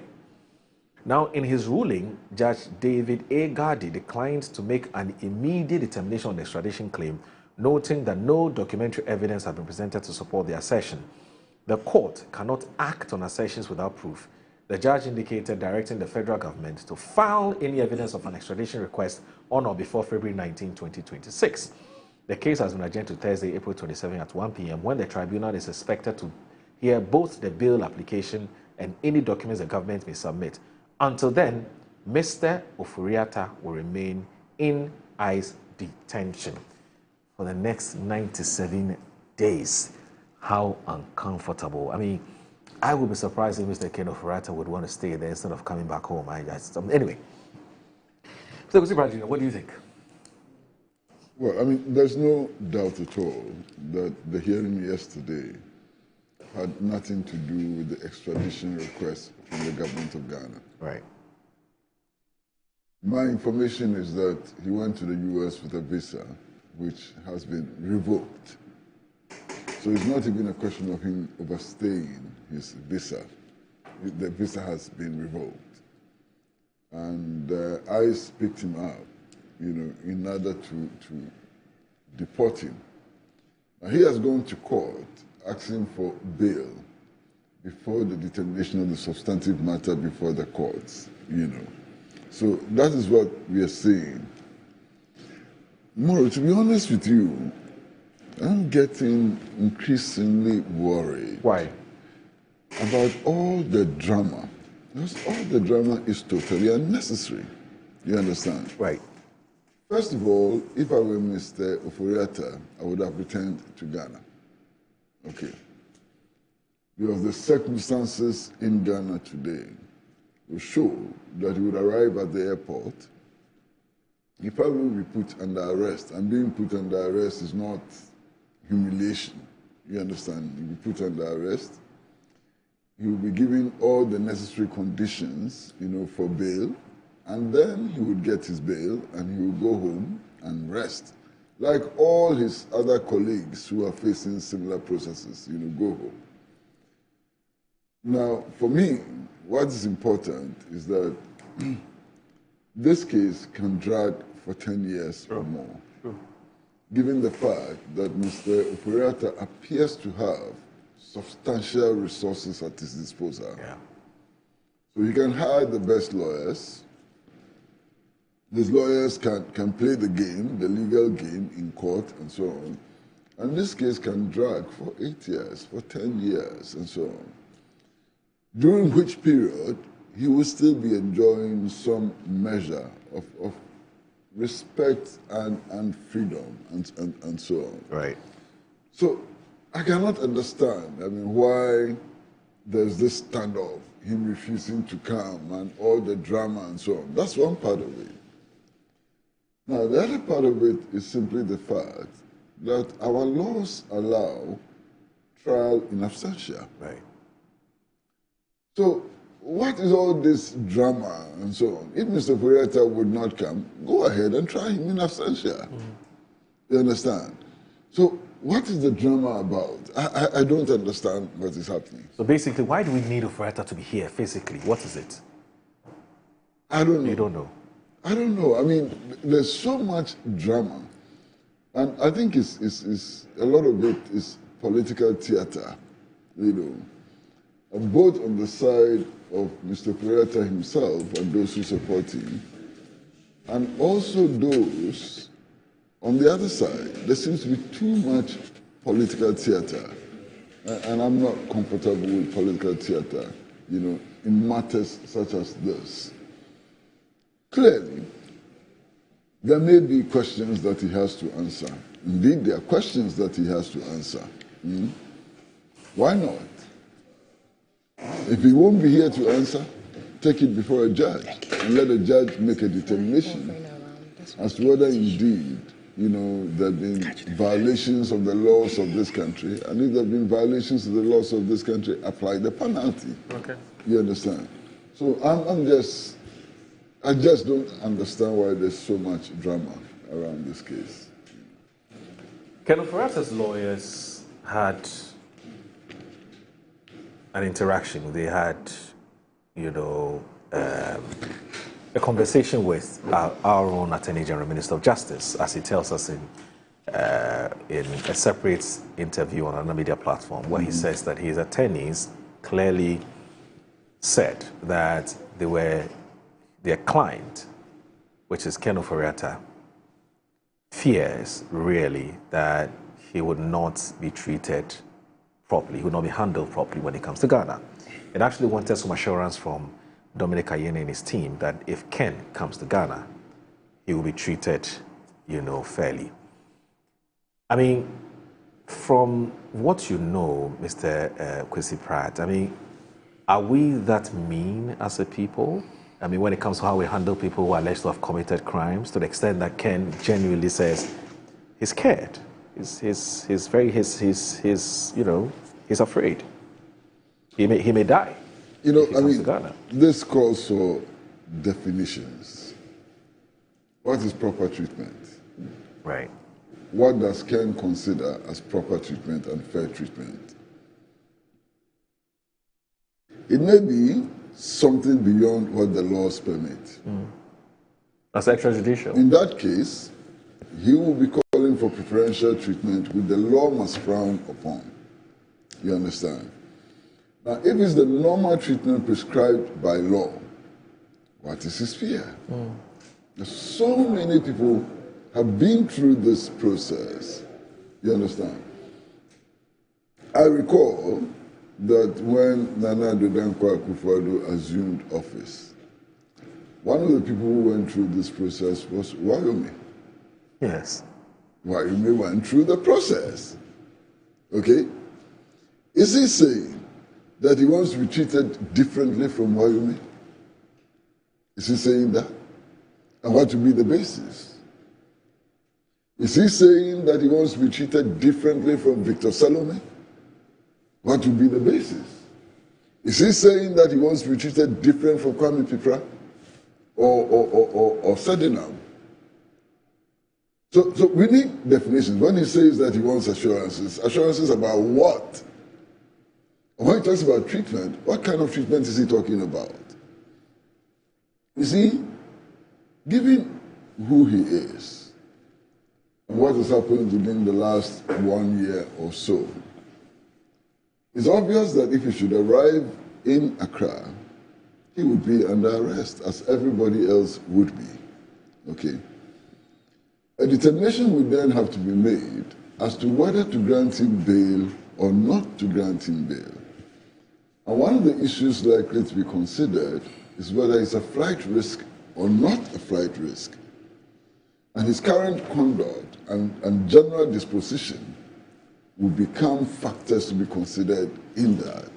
Now, all of that will be lawful and legal. Finish. Let me say that Alfred Thompson is also here. Alfred Thompson is a banker and also a member of the MPP's communications team. Alfred, first of all, good morning. It's good to see you. And I hope you're doing well. Yeah, sorry. It's traffic in town that... Yeah, it's terrible. Maybe I actually woke up around 2. I couldn't sleep till... Okay, so what time? 4. So about 4. So what time did you leave the house? What time I left the house about 6:30. Well, 6:30, wow. Where do you live? East Legon. Oh, yeah. Then the traffic must be crazy. Yeah. Coming Anyway, out of that place is not easy. Yeah, so we're discussing Ken Offerat, and before you joined us, we're talking to a lawyer, an attorney. He's been practicing American. I was listening to it. Oh, you're listening to it? It was very insightful. Yeah. Very insightful. He said quite a lot. Now, the thing about it is this. First of all, I'll ask you to tell me what your general thoughts are. But there are people who are saying that, look, first of all, we've seen a situation where one of your own, a former finance minister, but the MPP is not really putting up any, as we've seen, I mean, whether rightly or wrongly, any strong defense. You're not coming to his support. I mean, you talk to many of your people, it's like, well, he's on his own. It's a law. Allow the law to take its course. That's one. Two, won't the MPP or won't elements within the MPP encourage Ken Offerat to come to Ghana and say, look, the more you're staying there, the more you're giving the party a bad name. You're making it look like you're a criminal. You're not a criminal. We believe in you. Come and face, the justice system. And then when you're freed, it helps us. Because if you run away, the NDC will use it against us. I mean, how do you respond to these two questions whilst you even after telling us what your general thoughts about what happened in court yesterday? About what happened in court yesterday. So, and then the subsequent questions. My general thoughts, and good morning to everyone, to Ankwesi. I haven't seen him in a long while. Yeah. When I'm coming, he's always traveling or something, so I don't get him around. Always traveling? Yeah, you're always traveling on a Wednesday. It can be international or local travel. Right. The whole of last year, to be fair, we missed him only twice. The whole of last year. Or last year. The whole of when was the last time I was here? Was it this year or last year? I I've think been it here was twice last that year. I've been met him. No, there must have been the 2 occasions. On Wednesday, always. Right? No. For you, it's always. No. Anyway. The thing about Uncle is until there's a compelling reason to avoid Wednesday. I know. He's always on it. I know. I hear him. Yes. All right. 2 things that came, in fact, the most important thing that came to mind is it seems in Ghana, I'll narrate to Ghana and to us as a people, we are always in a rush to see someone come down, to see someone being pinned down, to see someone being named and shamed. Because when you listen to the lawyer and even the acts that you read from even this you can't record. Right. I was in a studio when they showed it to us that, Ken is entering this thing. He's coming to the cameras from the detention center. And at that time, he was removing his jacket and everything. So I asked myself, I mean, we've already started recording this. And you don't even check the laws of other countries before doing certain things. It's not right. Okay. We are wronging something because we are in a rush to show off that, oh, we are the first to show Ken being pinned down or to show that Ken is.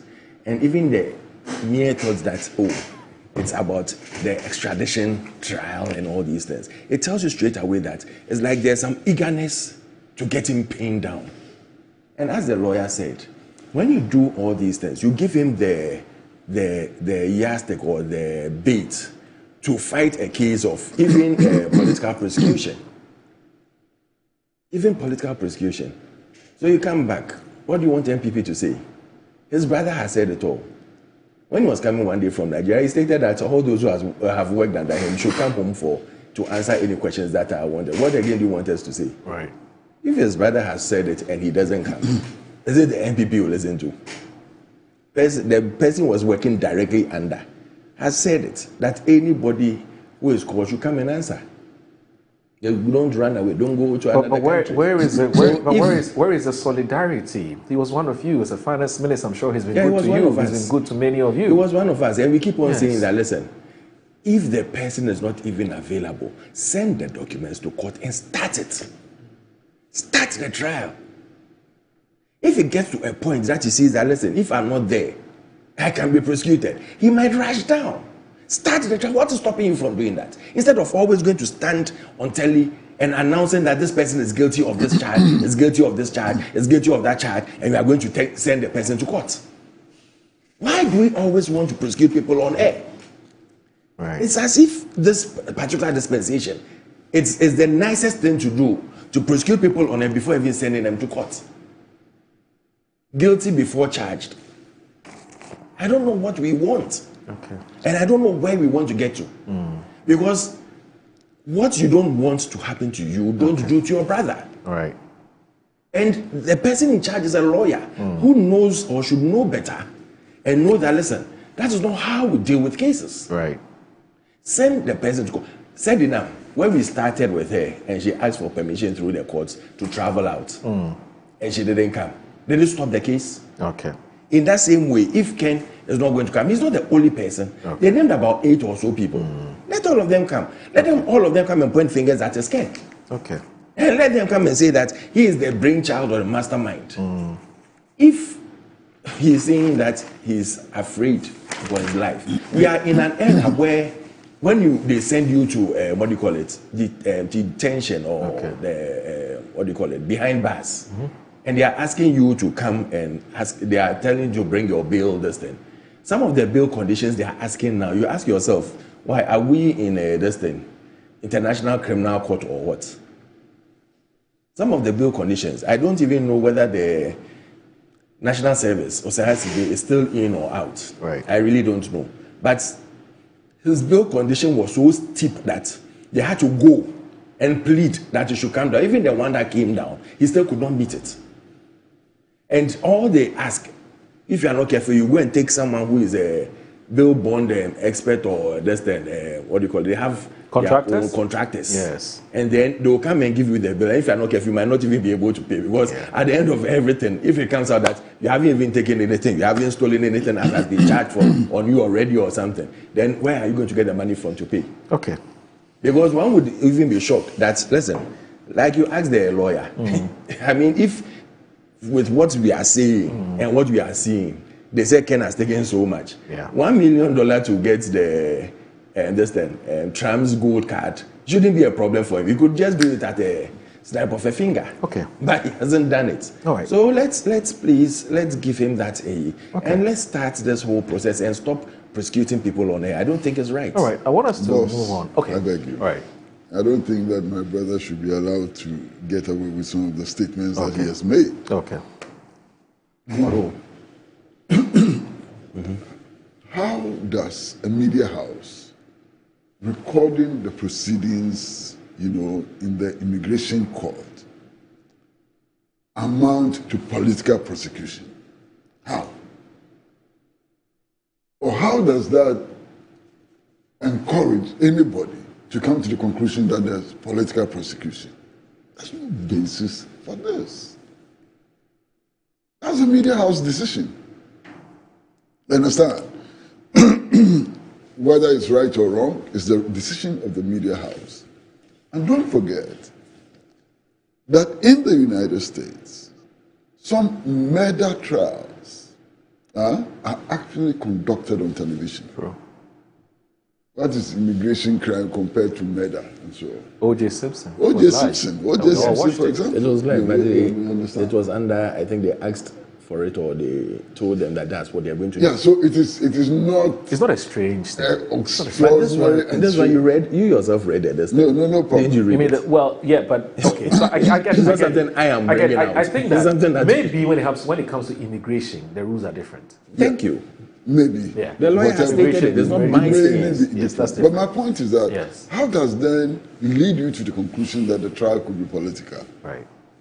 That's a huge problem there. And then this conviction or trial by the media and so on, please stop making those arguments. Why? Dr. Puni, go to the Dr. Puni case. Didn't the Attorney General address the press on the Dr. Puni case before it went to court? Yeah. Use your own standards to judge what is happening today. And I can cite many cases in which the Attorney General under your administration spoke to the media before they went to court. Mind you, in criminal prosecutions, the Attorney General is deemed to be acting on behalf of the people of Ghana. Yeah. You understand? That is why it is usually styled as the state versus so and so. You understand? So the people of Ghana are entitled to know what the Attorney General is doing on their behalf. You understand? Okay. There are limits beyond which the Attorney General cannot go, and no citizen can go. Yeah. There is the presumption of innocence of accused persons, and that's a very important principle in law. The presumption of innocence is a very important principle in law which we must all uphold. Amor, you will be my witness. Since all these developments started, I have repeatedly stated that all those who are being investigated, even those who are on trial, are not guilty until the courts have made decisions on that. I can attest to that. So the presumption of innocence is a principle that we need to uphold. Yeah. But it does not prevent the Attorney General from briefing the nation about the work that he's doing. Okay. All right. Moro, just a quick, let's turn to because what I said is quite similar to what he's saying. What I added was that when you come and announce these things and you act as if the person is guilty before you even start the trial. But Kwesi first wants to find how does that manifest? What is this acting before the person is guilty? If you come and state that someone has stolen money to this tune, you are proving that the person is guilty. But that's what the Attorney General believes. Otherwise, you won't go to court. You don't state it that way. You see, that is why. He believes there's a case of. That is why. You want the Attorney General to hold a press conference and say that, well, so and so, I'm going to put so and so on trial. So when they held a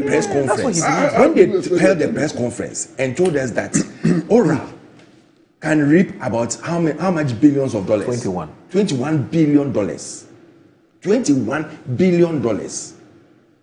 After all the shenanigans that went on, and they made us believe that even the $3 billion that we went to IMF to get is far below what they can retrieve. It's far below what they can retrieve from people. Then they come and now tell us that the oral information was all over. Yes, I get that. But please, but these were with all due respect, laymen talking. I mean, Ablakwa is not a lawyer. And in that same way, I don't see. He's not a lawyer. I don't see. Listen. Oh, he's a lawyer. He's a lawyer. Okay. I don't see the Attorney General as a layman. The point I'm trying to make is this: you are giving after all this announcement, you tell us that Oforiatta should come, but you are not going to treat him shabbily. Yeah. It's like telling me that giving what do you call it, topic, this lollipop to a child and saying that tell me the truth, don't worry, I won't do anything to you. So you take this lollipop and tell me the truth. You think the person will feel safe? That you put it in your own context and say that I won't treat you shabbily. Kofi Boakye is one of the best criminal lawyers we have in town. He was actually a law lecturer. He was a law lecturer, yeah. And with his background in the police, I'm sure he's able to, once you've worked there, you're able to catch some but he's actually a trained lawyer, Yeah. So should we some move of on? these things. I want us to look at this minority press conference. I think my brother is making statements, and I don't know where they're coming from. That's my opinion. As we speak, you have your opinion as well. And I'm telling you that from when we start, when we are discussing things outside here, people also have their understanding.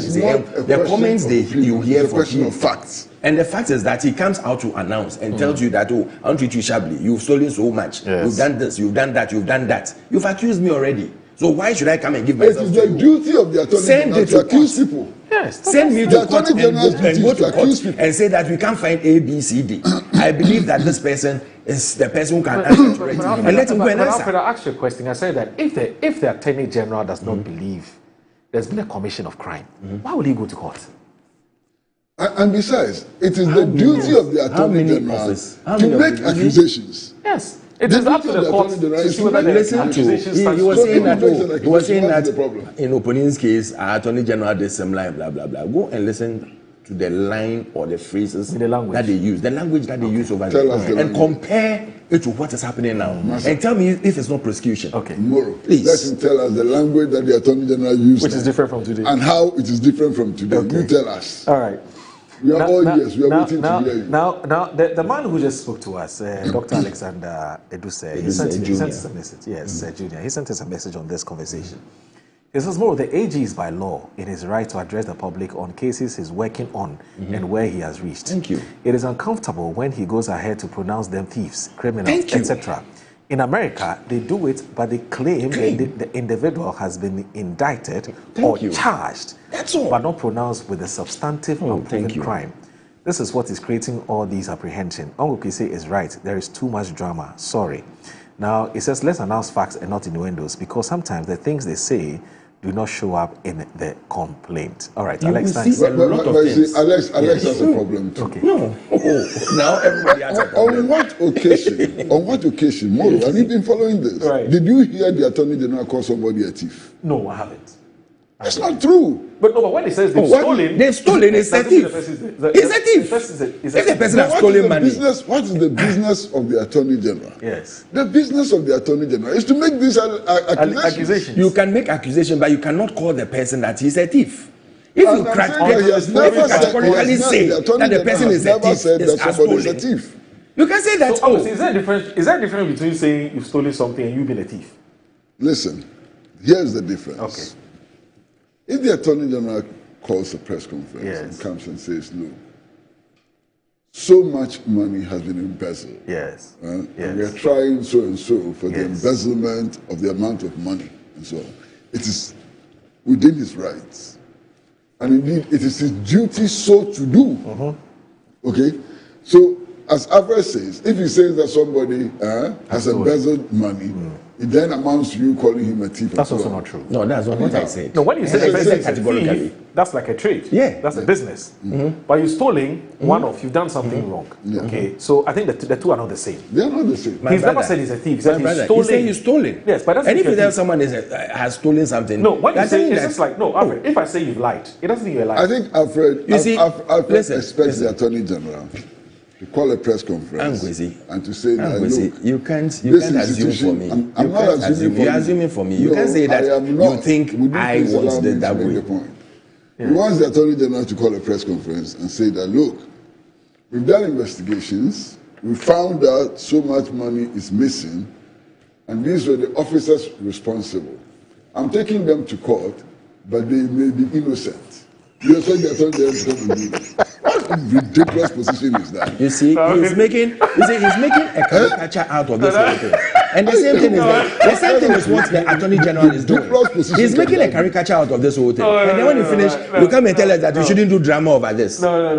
You know what? Is that what we expect? The only point I want to make. All I'm saying, and I'll state it over and over again. Right. You can come and say that, we've done investigations into case A, B, C, D. Okay. We are sending it to court. All right. These are the people involved. They should come and answer to it. Okay. But don't come and sit here and do as if the attorney general is so smart and is so good that all of us are stupid because we are from the opposite side. So let's move on and talk about some other issue which also bothers. This calls for bothers on. This calls for a rebuttal. Alfred knows. No, why? I'm not saying that I'm evaluating what you are saying because you come from any side. You are doing that. No. You are doing that. I'm using common sense and logic. Okay. To make deductions. So no, it means that we are not using common sense. It has nothing to do. We are not using logic. No. You are who? Even the lawyer has stated that, listen, you cannot go and use certain words I am engaged in discussions. In the open air. Master, please, you cannot. I beg you. I'm engaged in discussions with you on this panel. And you are asking me whether I'm referring to you in the plural. Who else is it? It's you. Why? What you are saying? Are you saying it on behalf of any other person? If you are saying this on behalf of any other person, say so. Let's do this. Ablakwa must go. Minority held a press conference yesterday. Let's look at why they want Ablakwa to be sacked. Now, Ernest Kofi Edu from Parliament is reporting the Minority Caucus in Parliament has called on President John Dramani Mahama to immediately remove Samuel Okudzeto Ablakwa as Minister of Foreign Affairs and Regional Integration, accusing him of reckless diplomacy that has plunged the country into an international crisis with severe economic consequences. Addressing a press conference in Parliament yesterday, the Minorities Foreign Affairs Committee, through the MP for Bosome Frehon and Deputy Ranking Member Nana Asafo-Adjei Aye, said Ghana's inclusion on the United States of 75 countries facing an indefinite pause in immigrant visa processing was a direct result of what it describes as the minister's immature, confrontational, and diplomatically illiterate conduct. Now, the minority noted that on January 13, 2026, the U.S. Department of State announced the visa pause, a decision which is said would have devastating implications for thousands of Ghanaian families and professionals seeking lawful permanent residence in the United States. According to the minority, the development undermines family reunification efforts and disrupts the plans of skilled workers who had complied fully with U.S. immigration requirements. Beyond the social impact, the minority warns of grave economic consequences. It said Ghana receives between $3.7 billion and $6.6 billion annually in diaspora remittances, with the United States accounting for the largest share, estimated at between $1.5 billion and $2.5 billion each year. Now, the caucus argues that freezing immigrant visa processing threatens this vital economic lifeline, warning that today's visa restrictions could translate into tomorrow's decline in remittances, worsening the hardship of families and communities across the country. The minority laid the blame squarely at the feet of Mr. Ablakwa, accusing him of choosing megaphone diplomacy over quiet professional engagement. It cited what it called a pattern of public confrontation with key partners, including the United States and Israel, rather than the use of established diplomatic channels to resolve technical issues around migration, deportation, and consular cooperation. As evidence, the caucus pointed to the December 2025 incident involving the deportation of Ghanaians from Israel, after which the foreign minister ordered the immediate deportation of Israel nationals from Accra and publicly announced a policy of reciprocal deportations. The minority described this as petulant showmanship that violated basic diplomatic norms and portrayed Ghana as unpredictable and untrustworthy.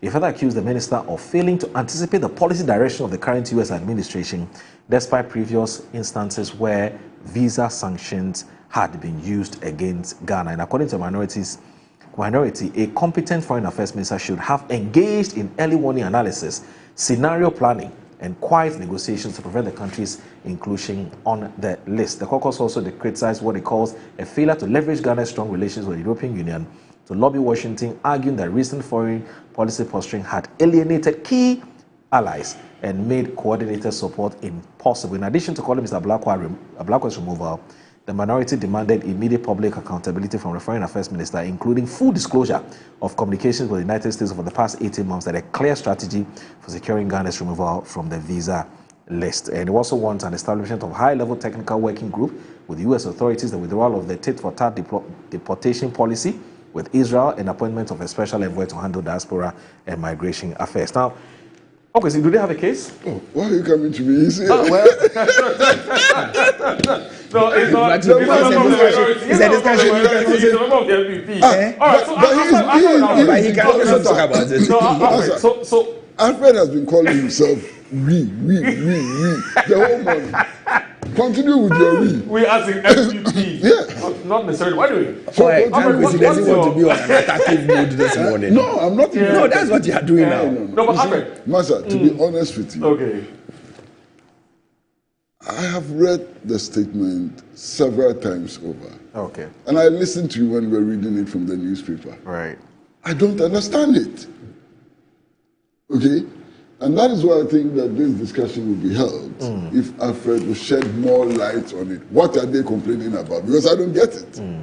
So if Alfred will shed a little more light on what they are complaining about, then we can have a discussion. Alfred, those as it is, it's just verbiage.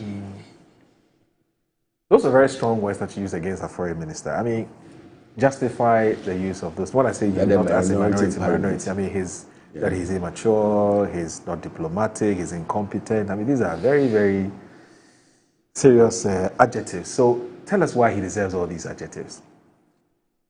They stated it in their press conference. Okay. They stated everything they wanted. You can shed some more light. They've told us what is wrong and what they feel is not right. Okay. I would add a little that we all know that Trump is in a mode that no one can set or reset. So whatever you do, if he decides that today, I don't want to see any Ghanaian in the US, he can push everything, helter-skelter, and doesn't listen to anybody. I would say that sometimes in some of these things, yes, you can come out with it, but there should be some talks behind closed doors. He's a member, the person is a member, or my brother is a member of the minority, the foreign affairs team. They have their own issues there, I know. And I know that some of these things bring these things out. So we should sit down and look at this thing well. Everybody learns on the job as a minister. If you tell me the truth, if you ask me, everybody learns on the job. When you go there, immediately you will not get everything right. There will be some challenges you face. I would say Okujeto should have a listening ear. He should sit down and see where they think he's wrong, if he feels that he's wrong and he can do something better. Because in one or two cases too, it's also negotiated well. So I wouldn't have much to say. I'll say that they've stated their case. I believe that the minister should listen. He should sit down with them, see where some things can be corrected. Then we go on from there. But Alfred, this is where I have a bit of a challenge. Just one question before I bring you. Kwesi is happy about all that. We're talking about 75 countries. Yeah. Okay. Immediately that information came out, a friend from the States, people started sending me information. Hey, see, what's your... No, I mean, it's cause for concern, no doubt. Relax. It's cause for concern. Let's understand but here's the whole thing well. 75 countries. I'm trying to understand really what a strong correlation between... Now, this is the minorities' understanding of why we were added to the list. They're saying that Ablakwa... They said, so ranking member Nana Asafo-Adjei said, Ghana's inclusion on the United States list of 75 countries facing an indefinite pause in immigrant visa processing was a direct result of what it describes as the minister's immature, confrontational, and diplomatically illiterate conduct. And that, according to the minority, the development undermines blah, blah, blah, blah, blah, blah. That freezing immigrant visa processing threatens. Okay, so he talks about the social, but I'm trying to understand what exactly Ablakwa has done. Something. Listen to that got Ghana into the list of 75 countries. Masa, you've just read the relevant part of the story. One of the most relevant parts of the story. Right. The U.S. takes action against 75 countries, including Ghana. Yes. Our minority has come to the conclusion that those actions were taken because our minister was reckless and so on. Is it the case that 75 foreign ministers were reckless and immature? That's what they are saying. They are looking at Ghana as a particular case. And you know Trump can react when you do something. I thought you didn't want to speak. Now that I'm speaking, they're cutting you. No, but when you say things that, I mean... Please, okay, you finish. You know. So you say that 75 countries, for want of a better word, have been sanctioned. But in our particular case, it was because of the immaturity and recklessness of our foreign minister. What about the 74 other countries? Okay. There could be 74 other But that they don't know.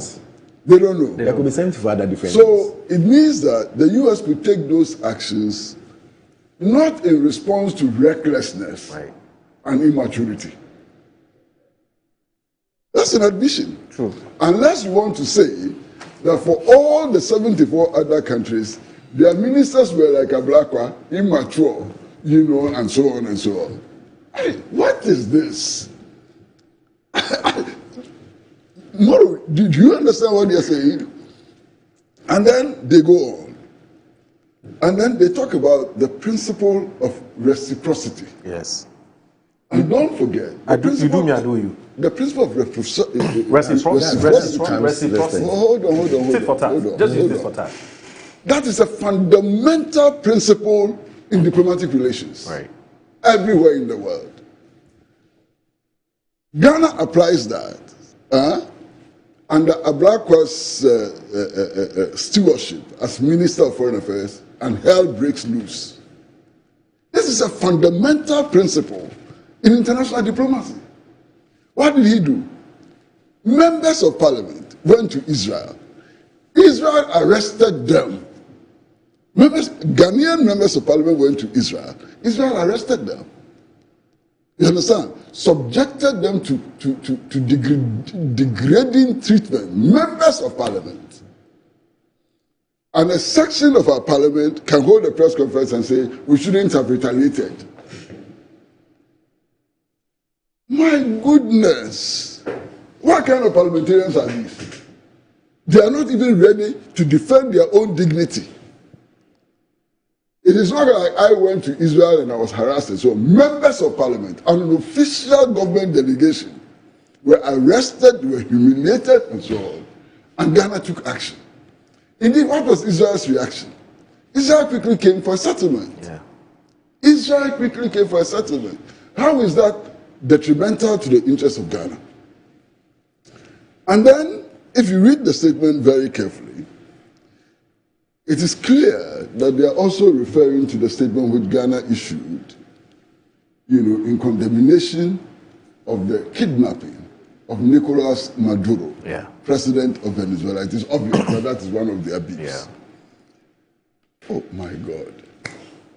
Moro, the African Union issued a statement which said in clear language that what the Trump administration had done was in violation of international law. The African Union statement is not different from the statement issued by Ghana. So, Okudatu Ablakwa and the minority which held the press conference, which of them is reckless and irresponsible? They wanted Ghana to fight the AU. You understand? Not just that.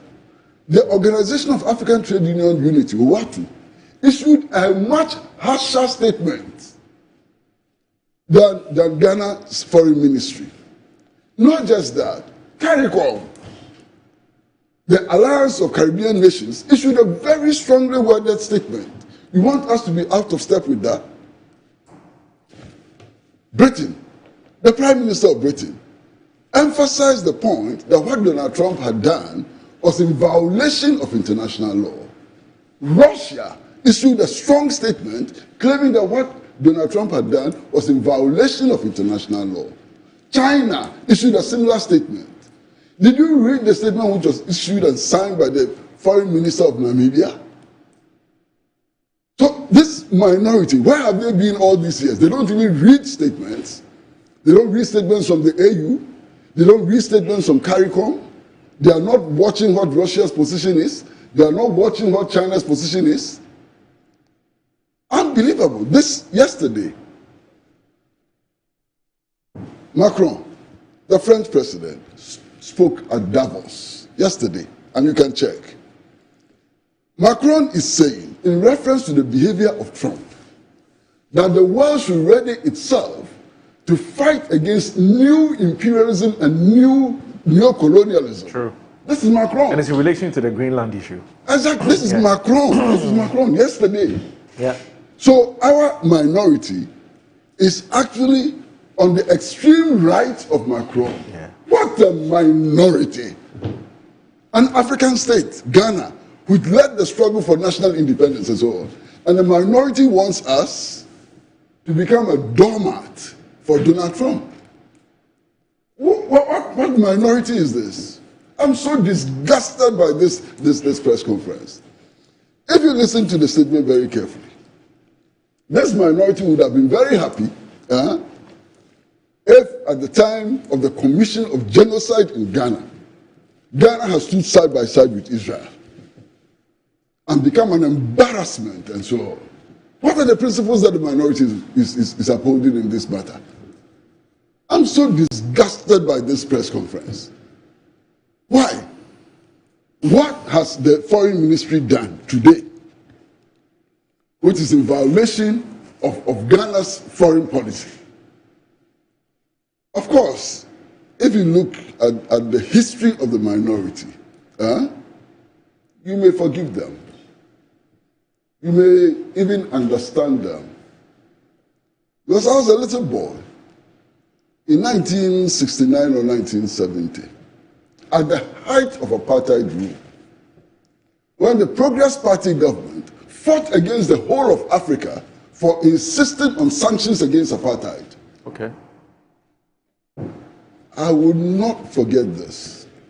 Indeed, it took Mr. Victor Wusu, who was then foreign minister of the Buzi administration, to stand up against his own government and to say that this is embarrassing and that we have to toe the line that Africa is towing. You understand? Perhaps you can also understand that during the reign of Nana Addo Dankwa Akufo-Addo, you saw the video of his meeting with Anthony Blinken. Yeah. When he was virtually telling Anthony Blinken that he needed U.S. assistance to go and fight Burkina Faso. Yeah. Is that the kind of foreign policy you want for Ghana? Don't embarrass yourself. This is Ghana. This is Kwame Nkrumah's Ghana. Stop playing poodle to the United States of America and so on. Why? When Maduro was kidnapped, in less than 24 hours, there were mass demonstrations in 75 cities in the United States of America. Less than 24 hours after the abduction of Maduro, 75 cities in the United States of America mobilized themselves against the action that their president has taken. Please, stop this. We'll take a break. Why? We are talking about the president. Masa, we are talking about the president. No, I'll bring you after the break. We are talking about the president of the United States of America, who has publicly declared his intention to take over Canada. Yeah. And to have Canada as the 52nd state of the United States of America. Yeah. One. We are talking about the president of the United States of America, who is openly talking about annexing Greenland, which is part of Denmark, which is part of NATO. We are talking about the president of the United States of America, who is instructing countries not to do business with China and Russia, or he will take action against them and so on. And you want a foreign ministry to be what? To be docile? My goodness, what are you talking about? You're watching Good Morning Ghana on Metro Television. Please stay with us, don't go anywhere.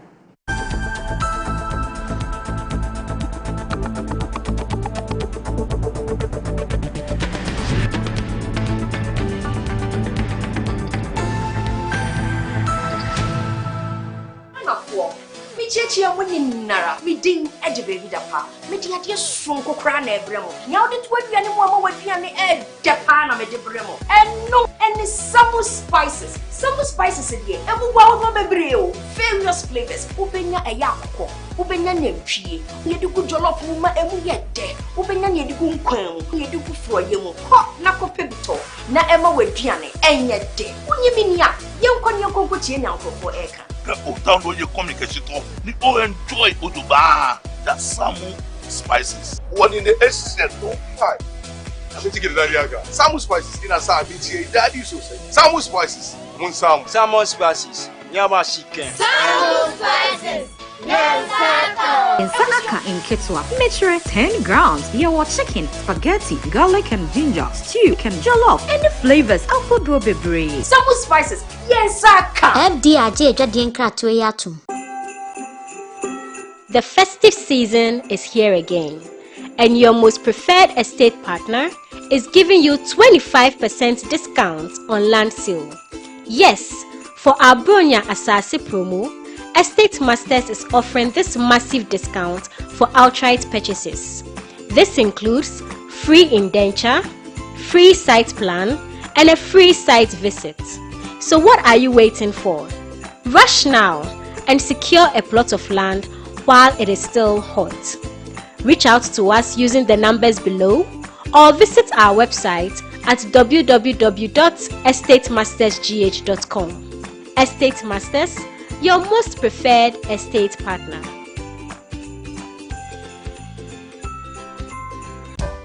In my line of work, a confident smile is everything. Kel Charcoal Toothpaste keeps me on top of my game and ensures my smile is always radiant and bright. With the tiring nature of my job, we spend several hours under the scorching sun. To keep our teeth white and our breath fresh all the time, we use none other than Kel Charcoal Toothpaste. Kel Charcoal Toothpaste. You're on a Kessie and in a kit one. Samayo Kendini, a who be here, some make us a papadia to a mammy mouthful. Kel Charcoal's natural ingredients, and a bomb is so buying, a man is swing, and a sans of Mamma Hotter so a will beg you. Kel Charcoal Toothpaste. Choose Kel Charcoal Toothpaste for anti-cavity, whiter teeth, and fresher breath all day. Available in 80 gram and 150 gram. Grab yours today. Kel, happy smile. This advert is FDA approved. Healthy soil is where every great harvest begins. At ACAP, we turn waste into wealth, producing rich organic compost made right here in Ghana for our farmers and our future. Whether you are planting small or big, ACAP compost improves your soil, boosts your yields, and saves you money. Even in your own home garden, give your soil life naturally. ACAP compost, from waste to wealth. In every school, there is history. In every homecoming, there is pride. But in 2025, pride became competition. From convoys that shook the streets to colors worn with honor. From powerful reunions to legacy projects that will stand forever. Metro TV asked one bold question: which school truly owned the legacy in 2025?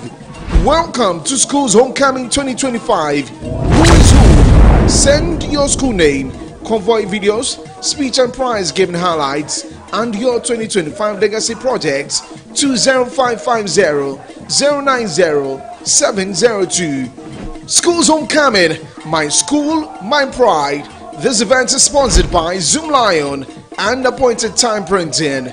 School's Homecoming 2025 is a Metro TV event supported by Original TV, Original 91.9 FM, and Metro Digital.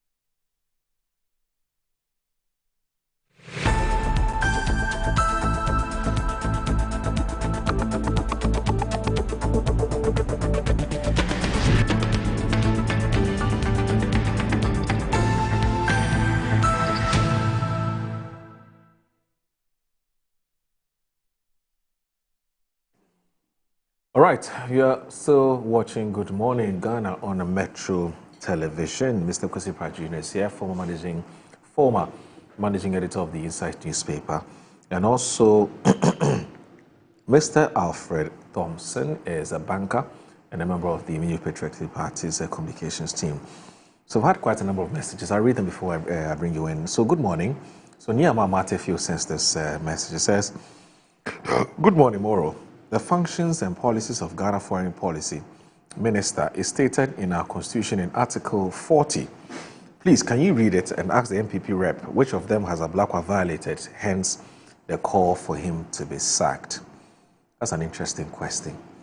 Kojotu Mbuafo says, good morning, Kwesi. If I were Foreign Minister Samuel Okudzeto Ablakwa, I'll be jumping around with joy this morning reading that a political tradition whose antecedents dressed in tailcoats, boarded ships and went to Buckingham Palace to plead with them, Queen Elizabeth, not to grant Ghana independence are now asking President Mahama to sack me for standing up to neo-colonialism.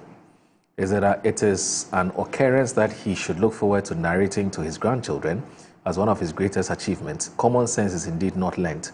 It is innate. You are either born with it or you were not. That's Kojo Chumbuafu who sent that message. Hassan Saudogo says, Salamu alaikum, my brother. Please ask the MEP minority membership in Parliament. How many ministers were sacked under their useless regime? Even when they were stealing pensioners and national service monies, no one was sacked. Dollar rates, fuel prices, rice oil, and the economy doing well. The MPP minority are just looking for something to destroy and give the government a bad name. And that's from Hassan. Alhaji Hamza from Pay Farm says, good morning. My brother, in my humble opinion, Ken should blame himself for whatever is happening to him today. We're told that what Ken is going through now is pure immigration issues, and it's about the revocation of visa expiration. And instead of him coming back home, he has decided to go in for top lawyers in the U.S. to defend him and to be able to stay in the U.S. It's a fact. Ken is actually running away from justice and accountability.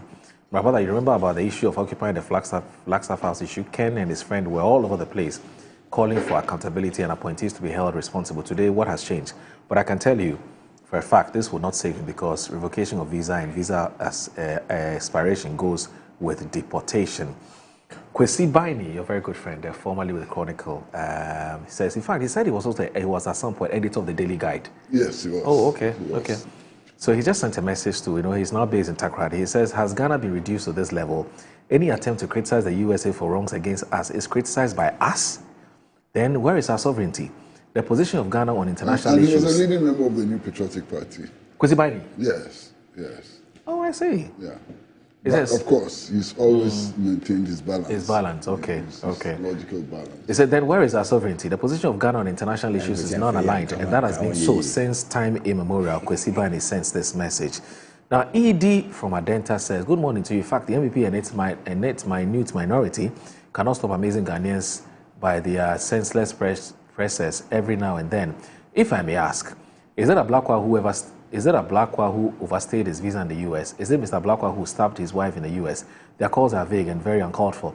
If they intend to copy what Akujeto did in opposition, they should copy with competence and with vigorous research outcomes before coming public. It is like the MPP doesn't really understand what they want as a political party after the tsunami of 2024 elections. The inaction of the MPP is sickening and so absurd. That's Edie from Adenta. Okay.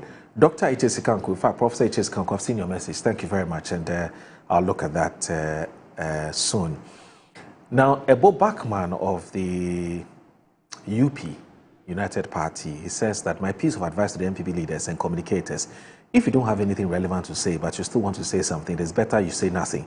The useless press conferences have become nauseating and repugnant to Ghanaians if they care to know. Now, Samuel Brian Boabeng has sent us a message. It says, good morning. Some people in their desperate bid to attract the attention of the NDC government speak as though there is crude oil in their heads. President Akufo-Addo made it clear to all his appointees that they must be ready to account for their stewardship. Ken Ofori-Atta was not under any investigation when he traveled for medical reasons, and he personally informed the current administration through the Chief of Staff, Julius Debra, of his whereabouts and how he could be reached if necessary. So where is the bunkum coming from those clowns claiming that President Akufo-Addo should force him to return? Ken Ofori-Atta is a mature adult who knows what is best for him and certainly knows what he's doing. We should cut the former president some slack and allow him to enjoy his retirement in peace. I'm not convinced that Ken Ofori-Atta is running away from accountability. Samuel Brian Boabi sends that message. Now, Carlos from Ododo says, when you look closely at the MPP's recent press conference, especially yesterday's one on the Foreign Affairs Minister, Honorable Samuel Akujeto Ablakwa, you can clearly deduce a few things. What we're seeing is rooted in jealousy, hatred, and deep resentment.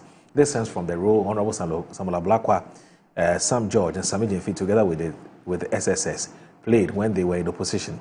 The way they handled issues deeply hurt the MPP and eventually pushed them into opposition. They are now trying to copy exactly what the three individuals did, but they are failing to do so properly. Even as an opposition party, they are failing. This clearly shows that they are not a credible alternative. Carlos from Ododo, and they say, God bless you. Sam Aku Kelly, and that's my last one, he says, good morning, Moro. I honestly don't understand the kind of position the current minority group in Parliament wants to offer this country. Why would one be demanding the resignation or dismissal of a foreign minister who has clearly not committed any crime? Is Honorable Ekulejo Ablakwa the one who decides on what foreign policy President Trump undertakes, or Is Honorable Blackwood the minister for those other 74 other countries who are affected by America's visa restriction policy? And why should His Excellency Smith be withdrawn just because he provided information to Ghanaians on the case of detention of former Finance Minister Oforiatta? Or was assistance the Ghanaian embassy wanted to offer Oforiatta also a crime? I don't think this President Manuel is ready to work for Ghana, and they must say so and stop the mediocre and populist behavior in Parliament. Wow. Kwame Sapon-Asiedu with the CDD. I thought you said last one. Yes, he says that, good morning. Did the NPP listen to the speech of the President at the United States General Assembly? Are the actions of the Foreign Minister not in love with what the President said? In line. In line, I think so. That's what he wants to say, what the President said. Ask again, if the actions of the Foreign Minister are not in line with the global position on Donald Trump's behavior, seeing what Trump is doing, the world could be on a coalition course if a stand is taken against him. See, in my view, anyone who thinks that a foreign minister is out of step and putting Ghana's foreign policy at risk needs to think properly at the current geopolitical space. Now, Mr. Kalguri, as for this man, he says he likes to see Pratt Matapa, he likes the way you do your analysis, and so I'm sure one of these days you get in touch. Now, Tafai Namreha says, good morning. The MPP never cares about Ghana. They will save the interests of their foreign masters even before our independence. MPP never cares about Ghana. Do you remember when Africa took a decision to sanction apartheid? The MPP refused to back the Africans' decision. Ali Hureya says, good morning. What is happening to Ken? It should be a lesson to all of us on the political platform. It can happen to anyone else, so we should be very careful. And he says that, Wallahi, I'm very, very disappointed in the MPP. You see, these are the people who will sit down and allow the white people to continue to enslave us. Ismaila Hureya Ali, Greater Accra Regional Guzongo Caucus Coordinator. Okay, so I guess that, Alfred, yes, and then we can move on to some other issues. You see, sometimes once you are doing these arguments, right, some could get right, some would be wrong. Okay. But it's very hurting to hear Ankwesi calling the minority reckless and other names. I don't think it's right. Okay. Let's even assume, without even knowing, let's assume that. Let's assume that. Okay, please go ahead. And let's even assume, Let's assume that they might even have made a mistake. Okay. Is that why you call them reckless? When, like I started earlier on, I said, if even Okujeto has erred in whatever he did or said, it's just nice to call him and sit down with him because we all learn on the job. In that same way, if you feel that, the minority is saying things that are not in tune, you don't insult them for that, calling them reckless and everything. I don't think it's right. We are working to build a country. Sometimes you get some correct, sometimes you get some wrong. But that doesn't mean it should now turn into name calling and everything. I don't think it's right. It will not help the building of this country. You need opposition to sometimes check some of the things you are doing. That doesn't mean that it's every time that opposition will come in to say A or say B. Sometimes they talk behind closed doors. Sometimes they work in unity to make sure that everything that is going on works in the interest and the best interest of the country. So let's work together. Okay. But don't let us start now accusing and calling names because you are not in line or you are not in tune with what they are saying. Okay. They may have a point for saying that. Okay. It could be good, it could be bad. Okay. But I would advise that whatever it is, they should sit down. Okay. He's a ranking member on the Foreign Affairs. Okay. We should sit down with the Foreign Affairs Minister. Okay. Let's see how we can work together. The Foreign Affairs Minister is quite young. So he will not get everything right. He will get some right, he will get some wrong. Maybe he knew on what position he took that step. Okay. It wouldn't definitely come from him alone. It will be from the president and from the cabinet. So sometimes some of these things, let's just see how we can go around it to all work together to build this country. Right, obviously. To be honest with you, I don't recall using the word reckless. Okay. But if I did, it would be justified. I thought you were coming to say that, sorry for maybe using that. I should think sometimes, I don't think you would like anybody to call you names. No, I don't think it's right. Two wrongs don't make a right, Uncle Kwesi. Whether they've made a wrong or they've made a right decision, I don't think it's right, Uncle Kwesi. You don't call the biggest opposition party who has seats in parliament and they are doing their work reckless. What exactly is wrong with the use of the word reckless? No, you know what reckless means. That is, they don't even think before they do anything they are doing. In fact, the minority and the names and things that they use. Let me read to you what the minority has said about a black I said two wrongs don't make a right. That is what I stated. But can I explain? And I stated that some of these things they should sit down and judge job behind closed doors. Let Uncle Kwesi Pratt explain what he meant earlier. You see, if I said that the minority was reckless, I would be right. Okay. Why? I've listened to the Secretary General of the United Nations, Guterres. What does he say?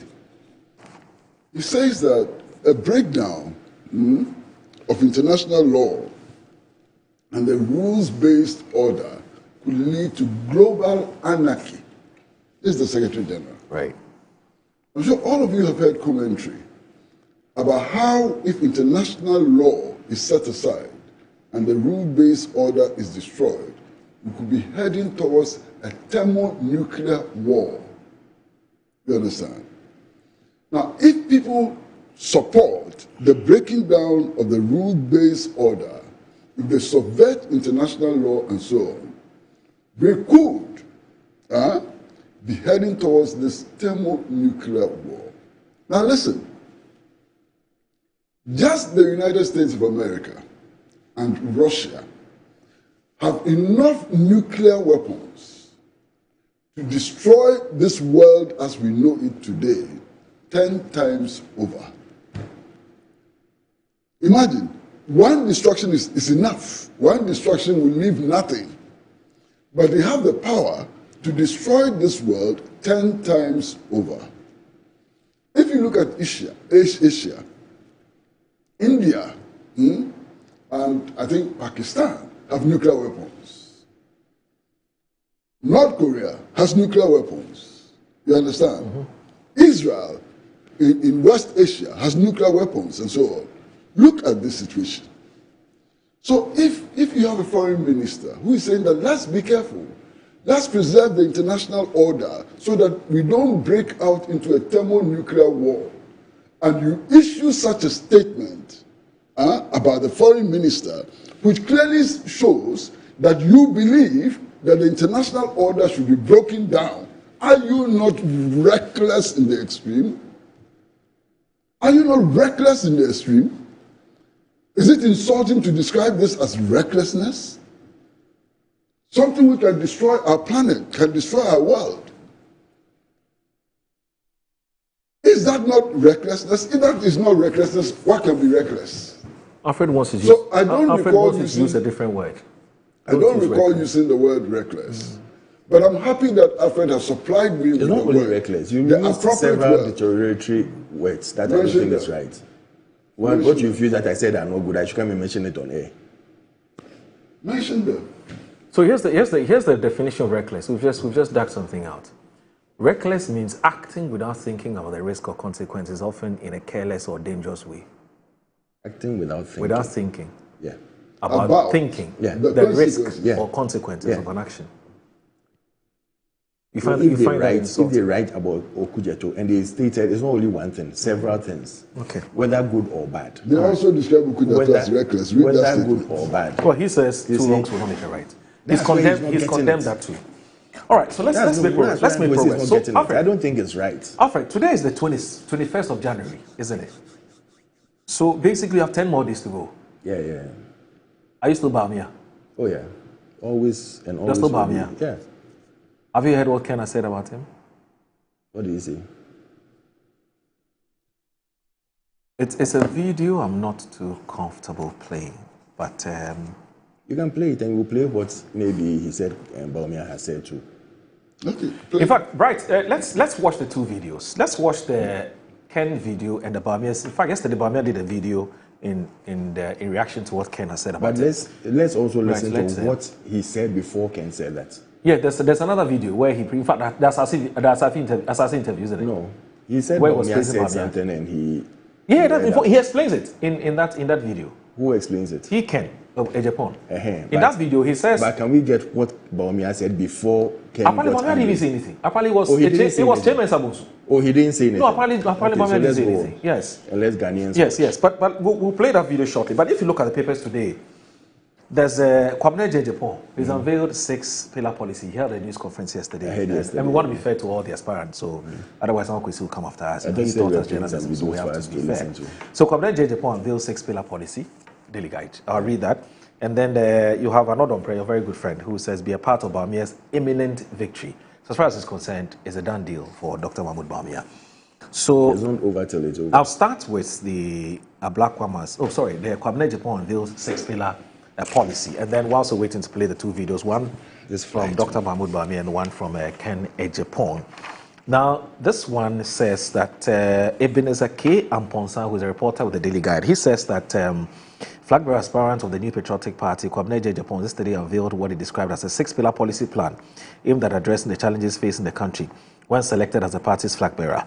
Speaking at a press conference yesterday in Accra to unveil his 6-pillar policy plan towards transforming the country, the former General Secretary of the NPP said the country must pause to reflect whether democracy has delivered the expected benefits for citizens.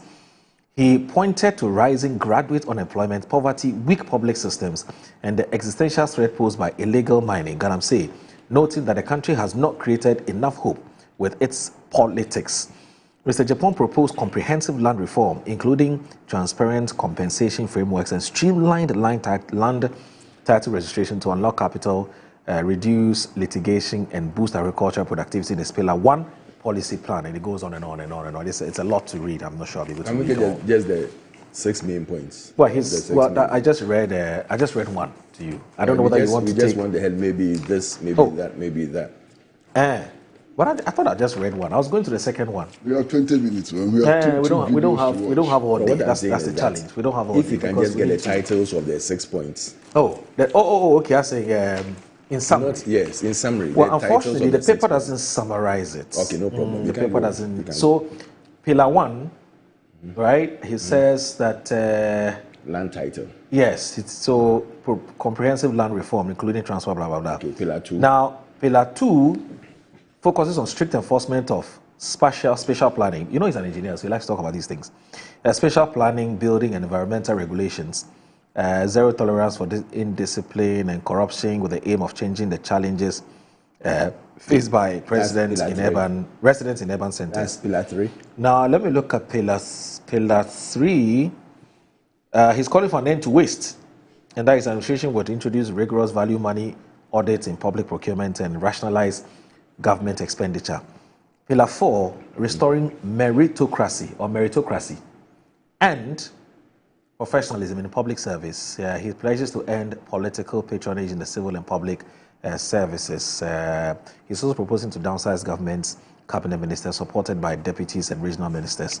Is that Pillar 5? And then let me look at Pillar 5, the final pillar. Let me look at the final pillar. So okay, he said so 5 is he will simplify national trade license system, and that would formalize the informal sector to reduce excessive taxation, while artisans, traders, and small-scale entrepreneurs are empowered with legal protection, access to credit, and incentive to broaden the tax base fairly. The final pillar, which the flag bearer hopeful described as empowering creative arts and reigniting sports, he believes will strengthen the creative sector. Now, it will reignite the creative sector. What was That's the final one. Yeah. Oh, that's what I just read. It's to reignite. Yes, to reignite. So as far as it's concerned, it's that. So the final pillar, empowering creative arts and reigniting sports, he believes would strengthen the creative arts and sports sectors. Now, Donald Price is also saying that be a part of Bawumia's imminent victory. I'm doing all of this because I'm waiting for the videos for us to play so we can continue with this. You don't play, we can go on. So we can continue with our conversation. Be a part of Bawumia's imminent victory. I'm not Price to MPP delegates. The Minority Chief Whip and Member of Parliament in Sawam for Sawam Edwejiri, Mr. Frank Anodon has urged MPP delegates to be a part of Dr. Mahmoud Bawumia's victory by voting massively for the former Vice President in the 31st January 2026 presidential primary. According to him, Dr. Bawumia is firmly on course to win the party's internal presidential race. Mr. Anodon made the call on Monday, January 19, while addressing party supporters and delegates in the Bosomche constituency in the Ashanti region, ahead of the contest that will elect a flag bearer for the 2028 general elections. Now, in all of this, Yesterday, we also read in the papers that the party's Council of Elders are meeting the aspirants again, and that they're supposed to be signing a certain pact. And the religious bodies, the Christian Council of Ghana, a lot of them are going to be there, Peace Council, sign a pact that when you lose, you won't create any problem. You know, that kind of thing. But before that, we also know there have been some meetings, you know, to deal with what they call intemperate language, you know, stop personal attacks and so on. But does it look like some of the aspirants are listening? You know, I don't know what. Yes. So where are the videos? No, we'll play the videos. No, they are not coming. So Bright is working on. Right. The videos are supposed to. We played them yesterday. I don't know why they're not in. They're not here. They won't be here. Anyway, you go ahead. Let's look at your general thoughts about how the party is preparing. The party is doing all it can to make sure that there's some decorum within the campaign until the next 10 days and everything. They signed a peace pact in the last election, before the last election, but Alan walked away nicely and started doing his own thing and forming his own party. So I really don't know whether this peace pact would really help or get anywhere, because with some of the use of the languages that are coming out, where even one person hasn't said anything and then you start insulting him publicly and saying that you shouldn't vote for this person because he's this and he's that and he's that. Especially knowing very well that one of the things that came out was the way you say things about people, and the NDC took it up as a campaign message. Somewhere they didn't even campaign at all. They just play your recording and it becomes the message. One would expect that in this particular election, you would relax and then tone down on certain things you say. Because what hurts most is when you finish saying it and you come out and say, oh, I'm sorry I said that because I didn't know, they told me. And one bright example, has he apologized? Has Ken apologized? He's done that. But you remember he came out, he's apologized to Nanado, he's apologized to Mahama, he's apologized to other people that he's... Okay, so please let's watch these two videos. It's very important. They will set the context for this conversation. Let's watch these videos. I've never seen a liar like our former flag bearer on air. He's a liar. Say, Edubuahin, one contested because na oya. This man is a liar. Today I tell you he's a liar. You shouldn't vote for a liar. A man who is lying to have power. Wow. Won't hear the history. Edubuahin, occurred 1992. And we winning. And occurred general election. And we lose.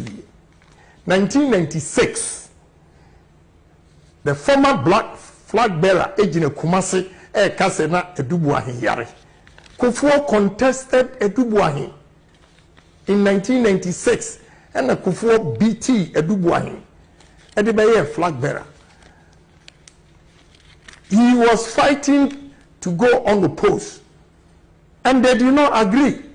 And we contested, I will pay power. Obi abedi o mining now to be detro a distorted history say mesra mamonto abama.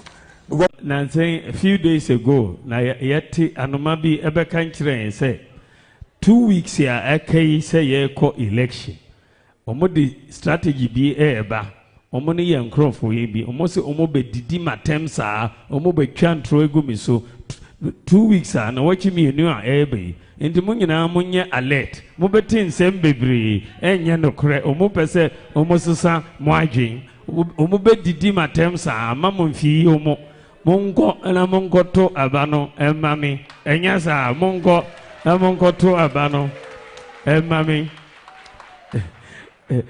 we aye koi enye atem didie competition na ye ko omo say omo nim say omo campaign no tonsuyom enti omo say if you miss the ball don't miss the man enti na omo de atem didie eba me hono meso me mfi omo ye be focus akodi inkunim January 31st 2026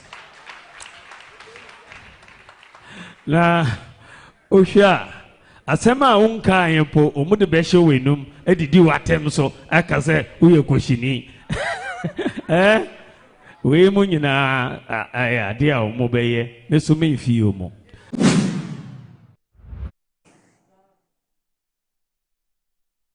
Alfred, What's happening? So as I was saying, the party will do its best. Okay. But it behoves on the people who want to become the leaders of the party to also show leadership. They should show maturity. Yeah. They should show decorum. Sometimes your followers will go and say certain things. Definitely, from where I come from, I know from every now and then people are called and reprimanded. You won't come and say it on air that I've gone to reprimand this one. So you realize that sometimes when people go and say certain things, they now come and start toning down or start, going a certain line. It's about the leader you present. I believe that when you are following a leader, look at his traits and behave that way. That is the message you are sending out there. A leader who respects all, a leader who thinks about all and brings us love and ideas to share with everyone. It's not about him. It's not his personal issue. It's about making sure that we all do it and do it right. Yesterday, someone was even talking to me and he said, listen, I don't know what your problem is. Because as we sit here today, this dollar that is being rectified, that is getting along very well, the fuel and everything. When they are calling, they don't call Professor Nana Opoku-Agyeman, they call Ato Forsen. Even though, yes, one will say that, and Uncle will say that it's Nanado who said he was bringing an economist. When you realize that in the first term of Nanado, every time they were going to read the budget, you had the vice president, you had members of the EMT following him to parliament. In the second term, Steady and see, they were never with him. He went alone. So it gives you another message, which I'll leave it for another day. Okay. But what I'll say is that if we all treat that Dr. Mahmoud Bawumia is a good economist, he's a fine gentleman, he is good at his job, let us give him the chance to prove it to all Ghanaians that he knows what he's about, he knows his worth, and all he can do is to put it down for everybody to see and judge him on that state instead of judging him on someone else's state. It doesn't help. It doesn't take us anywhere. Okay. With the Kennedy outburst and everything, the only thing I can say is that all candidates should manage themselves from now to the election time. Okay. Because after all this, when we finish, we don't just need to be seen as united. We need to unite, we need to work hard, and we need to be poised for the next election. Okay. And we can only do that when you don't step on someone's toe so hard that it becomes difficult, that even when you apologize, the person watches you with two eyes and says that, hey, I have to be careful with this person because I don't know when he can go and do this against me. So I'll leave it at that and I'll say that we are ready for 31st and definitely the party will with all the comments that have been made so far, do you think the reconciliation is possible? Well, my first comment is this. After 8 years as Vice President of the Republic and Chairperson of the Economic Management Team, you're still telling us that we should give Bawumia a chance to prove himself. What chance? In his capacity as president. And then, Alfred, sometimes you say some things, and I'm sitting here and I'm cringing, that in the second term of Akufo-Addo, Bawumia and his lieutenants did not accompany Ken Ofori-Atta to deliver the budget. What are you trying to say? That Bawumia and his people did not approve the economic policy of the Akufo-Addo government, and he stayed there for a whole 4 years? But that's your inference. He didn't say that. So let him tell us what he meant. Maybe I got him wrong. Okay. I'm ready to accept whatever explanation he gives. Unfortunately, he's saying that Tom is not our best friend. Bawumia did not follow him. So, yesterday, I read the newspapers, and I was completely dazed when I saw reports that contestants in the internal primaries of the NPP are being asked to sign a peace pact. Yes.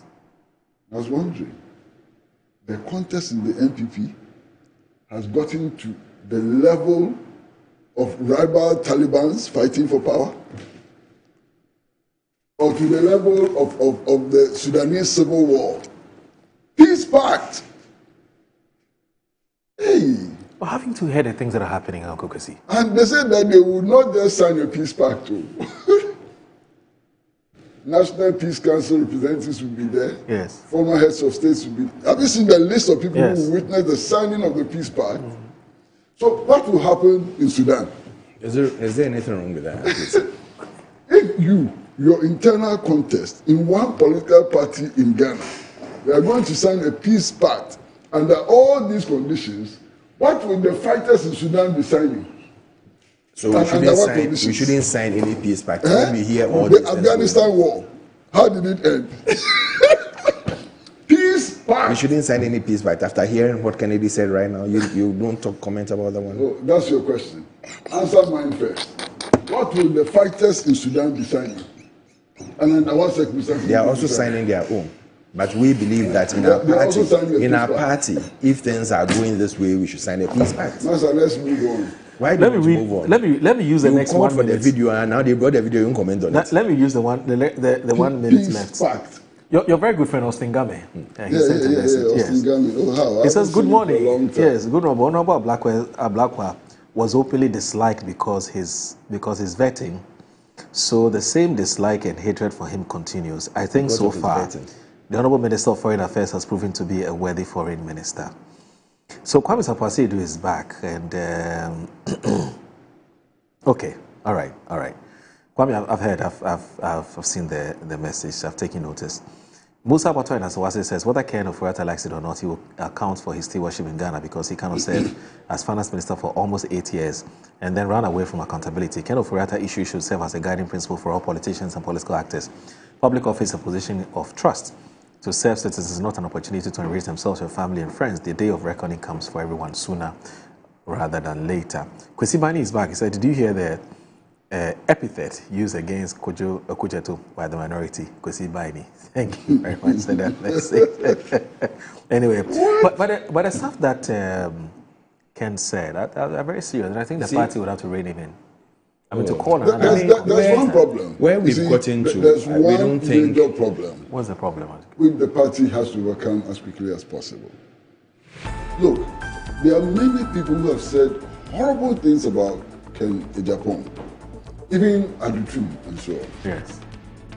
If you are in the NPP and you say anything against Ken Ejapong or Brian Achampong or whatever, you go scot-free, nobody cares. No, I'm busy. The moment you say something where is this done? Against Bawumia, you see, the whole party structure comes this is where they start always issuing statements and the opposition that's always gets it wrong. To deal with. This is where they always get it wrong. Alasan Sise from Zenu says, Alasan Sise from Zenu Central. So just a minute, I beg you. Good morning to everyone. Ken Ofori-Atta should just come back home and face whatever music that the government or the authorities is accusing him of, if he believes that he has not done anything wrong. His actions are rather confirming that he must have done what he has been accused of. Regards, Honorable MP Joti of Bone Katamanso. And then finally, before we go, Simmons, who is the managing editor of the Accra Times, he is also saying this. Simmons, I'm not too clear what your... So just a quick one. Character is very essential in taking a leader to lead a party. Yes, I don't believe that Ankwesi can sit here and say that Honorable Dr. Mahmoud Bawumia has said anywhere anything bad about any of the candidates he's standing with. He's never raised a word against anyone. I'm capable of saying what I want to say. Don't say it. I'm not saying anything for you. I'm saying that if people are saying things, that is their problem. But if you as a leader, let me finish this. I mean, it's a party matter we are talking about. It's not about UP or anything. So forget about UP. You should go and sort UP out. Our time is up. If any candidate... Thanks very much for your time.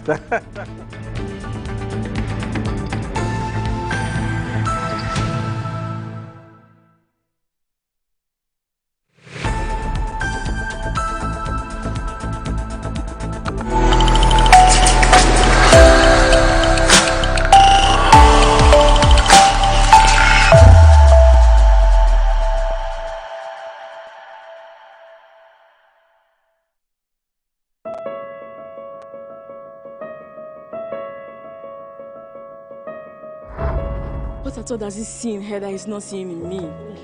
Look at me. Eugene and Anekia made a choice. You won't believe what Pam and Anekia have done to me. Or staying,